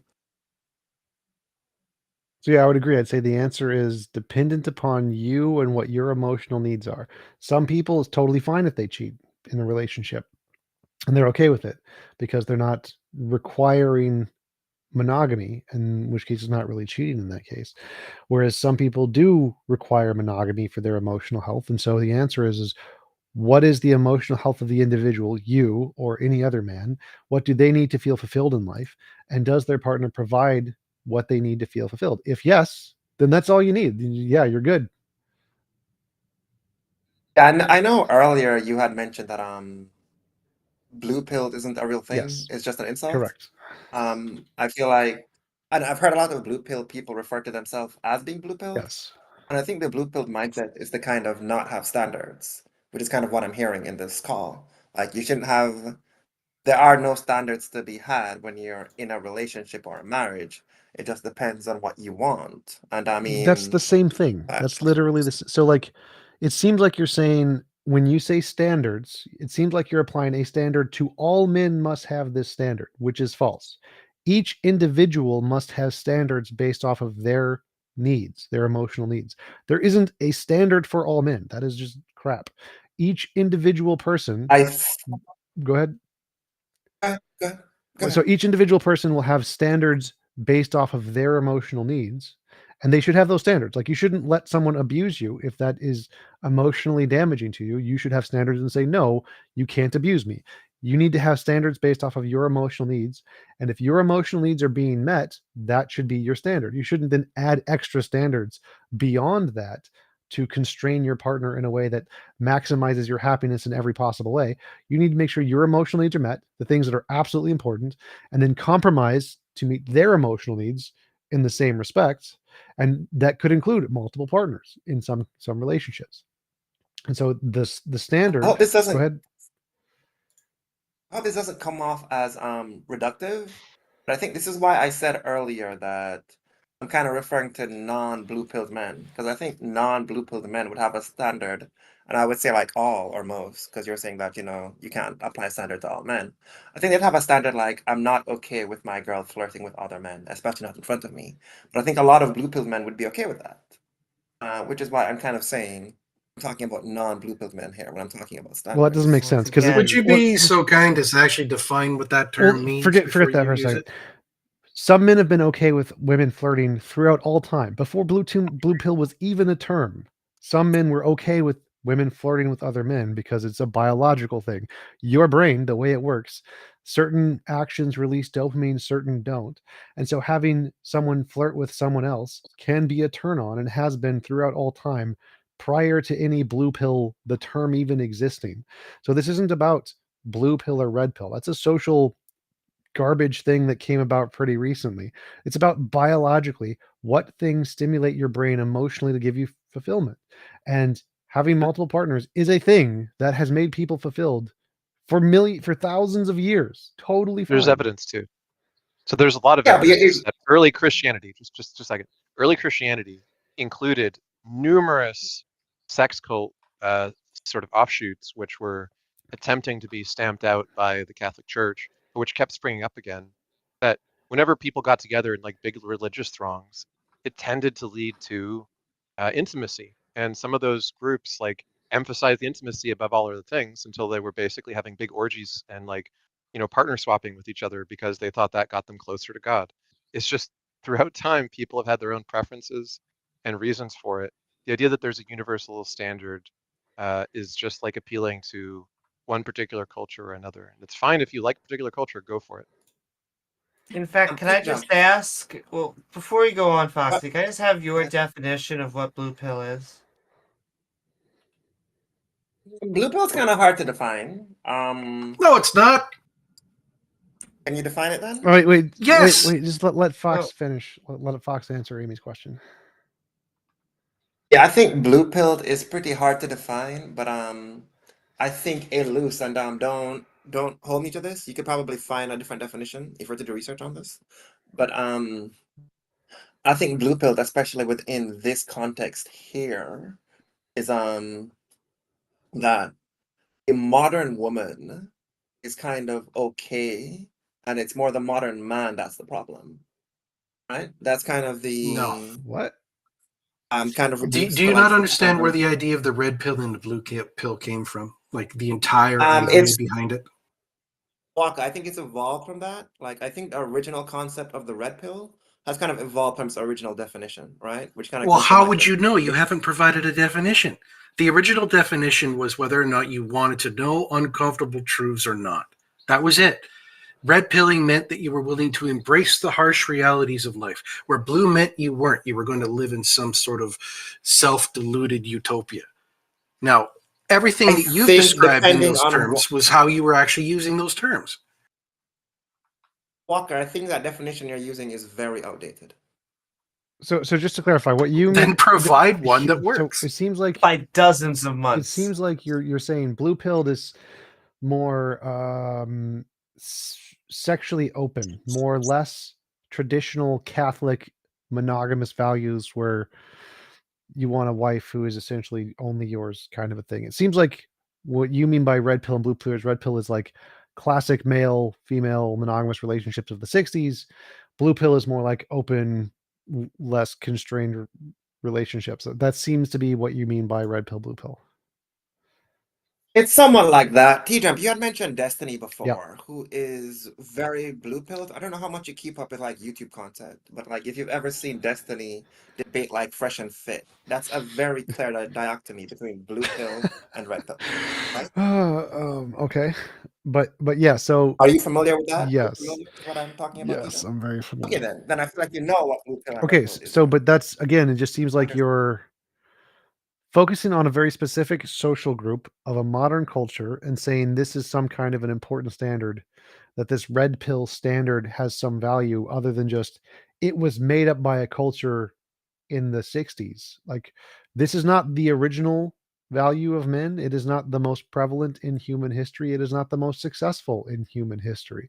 So I don't know why you're hyper focused on this red pill ideology as if it's important. And you seem to be talking about how most red pilled men think as if this is a significant or valuable point of view through history, as opposed to blue pill, which predates the red pill ideology through all human history. Multiple partners was again the thing we started with, pre religion, pre everything, like chimpanzees. So the idea that this red pilled monogamous woman is specifically mine kind of an ideology, you seem to be placing a value on this, and I don't know why you're placing a value on this. T-Jump, I think you are incorrect about what you're saying because the red pill is a throwback to traditional values, like maybe even 30 years ago, right? And what The happened blue 30 pill is years kind before of that? more modern thing. What happened before You're still society? red pills. No, like you Okay, realize if you want to go back to before society, before a civilization, then maybe you're right about that. which I'm just talking about like for the past 2,000 years or so, 2000 red pill has kind of been no. has been No. kind of the dominant mindset. Monogamous relationships started within the past 200 years. It is very new. It is not at all a thing we saw 2,000 years ago. Greeks were not That's monogamous. Romans were not monogamous. Italians were not monogamous. Egyptians were not monogamous. This is not a thing. Like if you research the history of Egypt. monogamy, Since Christianity and Islam no, rose to Christians prominence, like and around 2,000 Islam years isn't ago, monogamous. was a thing. Christians and Muslims were not monogamous for the vast majority of history. It's a new thing, past 200 years, completely just inserted into Christianity. Like even in the Bible, most of the men were non-monogamous. You had the wife, you had the servant slave ladies, you had the what I forget what they're called, the concubines. Like there were non-monogamous relationships are a new thing that has never been a figment of Christianity or Islam or Judaism until the past 200 years. Everything you're describing is it being open on the male's end and closed on the female's end, and red pill is completely okay with that. Well, what you're also saying is basically just liberals are blue pill and conservatives are red pill. That is basically your. It's not that main far apart. statement. I mean, That's why kind of not there's a just truth to that. use?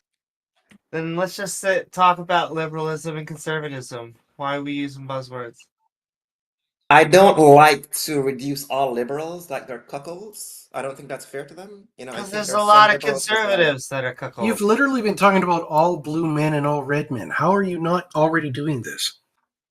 blue-pilled. Blue-pilled. I don't think Yes. it's a one-to-one blue-pilled But I as wanted to go back liberal to and the red-pilled. to the question is, why do you keep hyper focusing on this as if it's valuable or good? Why do you think Oh, this? T-Jump.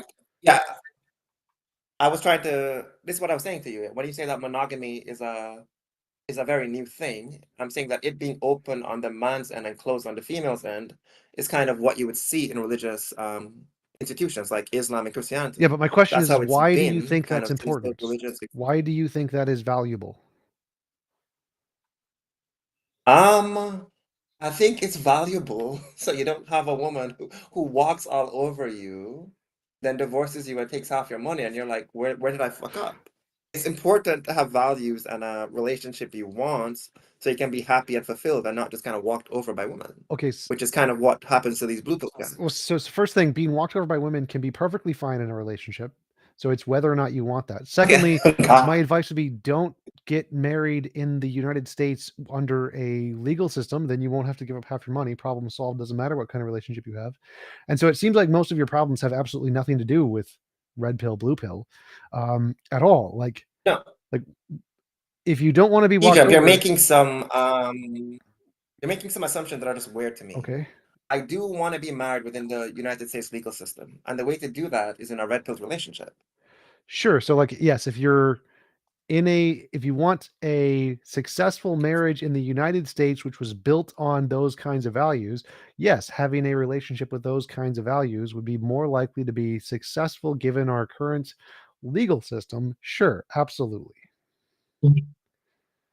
Yeah, that's why I'm fixated on it, to answer your question. Okay, yes, that is a fair answer. Yes, our legal system is garbage and was built on a patriarchy, which I'm leaning towards the right. I hate feminism, but yes, it was built on a patriarchy, which means the laws are built in a way that advantages men. And so if you want a marriage that is the most likely to be successful for a man, you want one that's traditional because that's the way the system was designed to benefit those kinds of relationships. Sure. Cool. Now, the issue with those kind of relationships, to go back to my original point, is that you end up with this problem where, yeah, she has the values you want and kind of the attributes you want, but then there's just this obsession with God, and you're number two to God. Is it a net benefit for men? Is what I'm trying to figure It's out. completely normal. And so again, her being obsessed with God is no different than her being obsessed with art or books or fashion. Women have interests because they're human beings. They have passions. And just like you have passions that you're going to prioritize and not give up for her, she has passions that she's going to prioritize and not give up for you. The fact that it's an invisible imaginary sky daddy is more of a subjective feeling for the guy because that's kind of a dude. And so the only problem there is your perception that the imaginary sky daddy is a dude that you're competing with, as opposed to it being a hobby like art. Egypt, I think part of why we're having a disconnect is that you are kind of treating men and women like we're the same. You know, you're saying she's gonna have hobbies and values, like you're gonna have hobbies and Yes, those should be the values. same. Yes. And I don't think it works like What? What's yeah, wrong with I don't treating think them it the works like same? that. I'm getting there. I don't think it works like that, given the dynamic of most relationships, right? For example, the man is investing certain things that a woman is not. Like the man is going to spend a lot more money. Wait, what does that have to do with the and values thing? well, I guess That is not a given. no, it's These are not all about just the values. It's not about consequences values, of like marrying a trad wife, right? Like if you date people that are as successful and educated as you are, then it's just as likely that they're going to be bringing in as much or more income than you are. It's not like this is some inescapable thing. It's a consequence of going after a traditional housewife type partner because that's what you want, that there's going to be some imbalance, right? Well, sorry to interrupt, but I wanted to. I don't I think wanted that's to, because like true. you said that there's the thing I said was the same, is that women have hobbies and values, just like men have hobbies and values, and both have certain hobbies and values that they will not give up for their partner. And then you said something about money. Like, I don't care. Everything about the hobbies and values is independent of money entirely. Why would we treat men and women No, differently when it comes TJ, in context of the fact that they have hobbies that they value. No, in terms of it's important. Like if I'm putting in a lot more money in the relationship, what am I getting back in return? Right. This is why I'm saying you can't treat men and Love. women like they're the same in a relationship. Did you Oh, commit Wait, yourself stop, to Walker, be stop, the Walker, stop, sole Walker, provider? stop, Walker, stop. So I don't understand what you're saying here. Like the fact that they are a human being means they have values and hobbies. Now it seems like what you're saying is that because you have a bigger financial investment, the woman is more obligated to sacrifice her values in order to accommodate the man or something. I think what am I getting in return for my financial investment? And part of Oh, what, you see marriage as a right? transaction. It is, so that's fair. Somewhat. Yeah, I don't think you can kind of remove the transactional component of marriage from a marriage. I think there's absolutely a component of it that is transactional. All relationships are transactional. It's just usually an emotional kind of thing. But so what? I still don't understand what you're saying. It seems like you're saying, yes, women are humans and do have hobbies, but because I make more money, she should feel obligated to make her hobbies less important than me.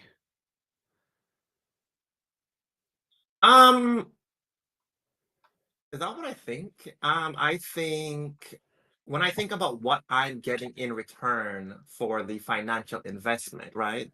What I'm thinking of is certain things like a great deal of sex, like cooking and cleaning. What does that have to do with the Me, God thing? me Because the personally, I question don't was, care. is she cares about God more than you? That was what you said. That was I the think original. part of what I'm getting, is her putting me as a priority for the financial investment. I think that's part of what I'm Right. getting. So the question is, should the Getting woman back in be obligated to give up her favorite hobby and put you above her favorite hobby because you have money? That's the question. It's not, yeah, you can't remove the fact, should my woman be putting a Okay. male deity above me despite my financial investment and my role as her husband? I fully That's the understand his problem now. He's saying, look, all of the conservatives are telling me that I need to find a religious woman, but all these religious women that I find, they're all going crazy for God and not me. What can I tell you? Well, so again, I think you nailed it. so let's imagine that the God deity is just a hobby like art and no different. Would you have any problem with it at that point? She puts art above you. She's not going to give up art for you. Doesn't matter how much money you make. She will never give up art for you because art is too important to her. Would you have a problem with that? all things remaining equal, like how our relationship is now. Probably not. It'd be okay. But when you make it into a imaginary guy, now you have a problem with it. Well, I don't see it as imaginary, right? I'm not as religious as she is, but I think God's a real thing. But he's like So a I totally don't real see it guy. as- Not, I don't like. Okay, I asked her this question. I'm kind of going off. I'm kind of branching off a little bit, but I asked her, if God came down and asked you to have sex with him, what would you do? Right? She thought about it for a while, and she said no, because the way I see God is like a father concept and not like a Not a sexual horny concept. Zeus who And fucks all the women and like steals them from their yeah, husbands. then I asked her, what if God demanded it? And at that point, I'm thinking it's more like rape in a way, right? Because there's kind of this context that if you disobey God, he could just kill you. So if at that point, I would be like, yeah, sure, you should do it because I don't want him to kill you, right?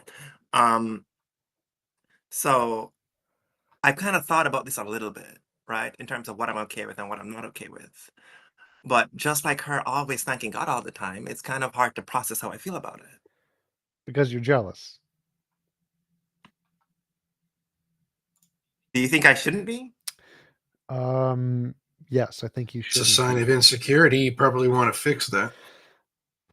Yeah, but no, is it if your woman loves a man more than you, is it really insecurity? In I don't think it's fair to fairness, frame it. I do know for a fact that God lifts, and so I don't know. Like Amy, I feel like you're just making a joke out of this whole thing. So like No, if I was in a we relationship should. and the girl I'm dating really liked her dad and was friends with her dad and always talked with her dad, I would be fine with that. This is not an issue. I'm not like afraid of her dad stealing her away from me or something. Yeah, you're right. If I look at God as her father, which is how she probably looks at it, it's okay. Until you start addressing the accompanying daddy issues, sure. I just love the rationalization going on in real time. I'm sorry, I don't mean to make fun of you, Fox. But you gotta give us a little bit here. It is, I mean, it's the other man. What is her relationship her with this father. god? If this god told her to Oh. do something dangerous or destructive, and she wanted to follow through with it, would you be okay with that? Like what? If the Kill your God said you have to firstborn? kill your children? Yeah. Say God's like, you need to sacrifice your son or daughter. I think I've asked her about that, and she told me there's no way God would ask her to do that, and I kind of left it at that. Sorry, that's stupid. sorry, hang on. She said there's no way God would ask her to do that. She's not answering your question of whether she'd follow God's order, though. Well, so that leads into You're right about leads to a that. second. That's the second issue. So the second issue is the God's issues, the issues with internal issues with religion itself. The first issue is just if she has a higher level of belief in this God character and whether or not you should be okay with that. The answer is yes, you should be okay with that as long as he's not going to try and steal her away, I guess. Sure. But other than that, the internal religion issues, those would be a separate question.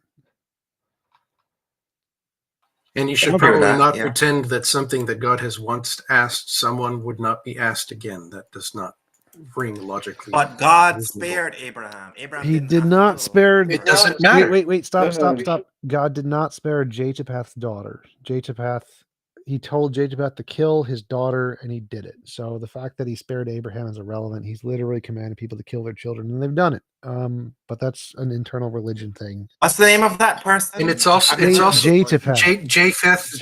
Japheth's daughter. Can you type it But in the chat? I don't know how to spell that. It's stupid. But it doesn't spelling. matter because it was the fact that Abraham was willing to kill his child that he was rewarded, and to the point the angel had to be sent to stop him. Irrelevant. So it's not as if God didn't ask it of him. So it's JEPHTHAH.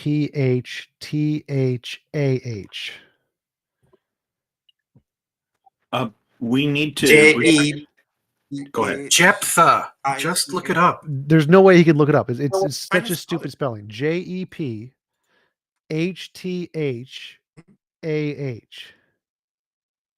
We have gone over time here, and there's one person in the audience we would like to get to. So, Fox, did you have a final thing you'd like to say before we move on here? I think I want to say thank you. I thought this was kind of useless until you mentioned that God is like her father. And if I think of God as like her father, it's okay because God never tried to steal anyone's woman, did he? He did actually. Yeah, Mary never and in Joseph. history. Multiple. Or the church occasions. convinced her to do it? I have a question. Mary and Joseph. Well, Have you Fox, heard of Mary and Joseph?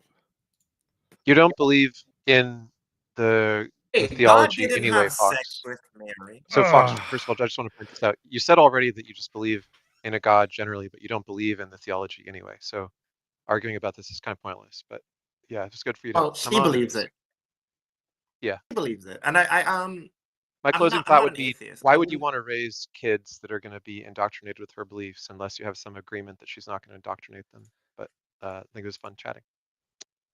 I don't really have an issue with Christianity. Like I said, I'm vaguely Christian myself.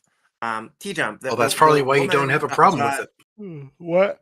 T-Jump, the woman that Take God it tried to seriously, steal, and then you'll that's have something to Mary worry who about. you're talking about. I'm sorry, can I just get some clarification on Sure. this? The woman that God tried to steal was Mary. That's the woman you're talking about. He right? impregnated her. So I don't know if the physical act of having sex is important, but he uses his spiritual sperm to spiritually is. impregnate Mary. So I guess it depends on your qualifications think- here. Also, think there's a God's gonna do good that. test. Just listen to who she calls out for. You know, if you hear That's funny. That's Amy Newman, a professional comedian. Amy, are you talking about in sex? Yeah, that's what she's talking about. He calls my name during sex, not oh, God. then you're doing good. The weird thing is that a lot of religious people call out Madre de Dios or Mother of God during sex, so that makes it even kinkier. Oh my. But anyway, we enjoy talking to you, Fox. Thanks for coming up. Well, our guest, All right, the people bye. with the hands up have left, but thank you, Fox. I'm glad that you're able to get some help from this conversation. I appreciate you telling us that. Thank you. All right, bye. All right, I'm gonna head out. I'll talk to you guys So- later. I gotta poo. Yeah, I think we're at time anyway, right? Indeed. Okay, take care, T-Jump. And I'm Walker, back. thank you for joining us today.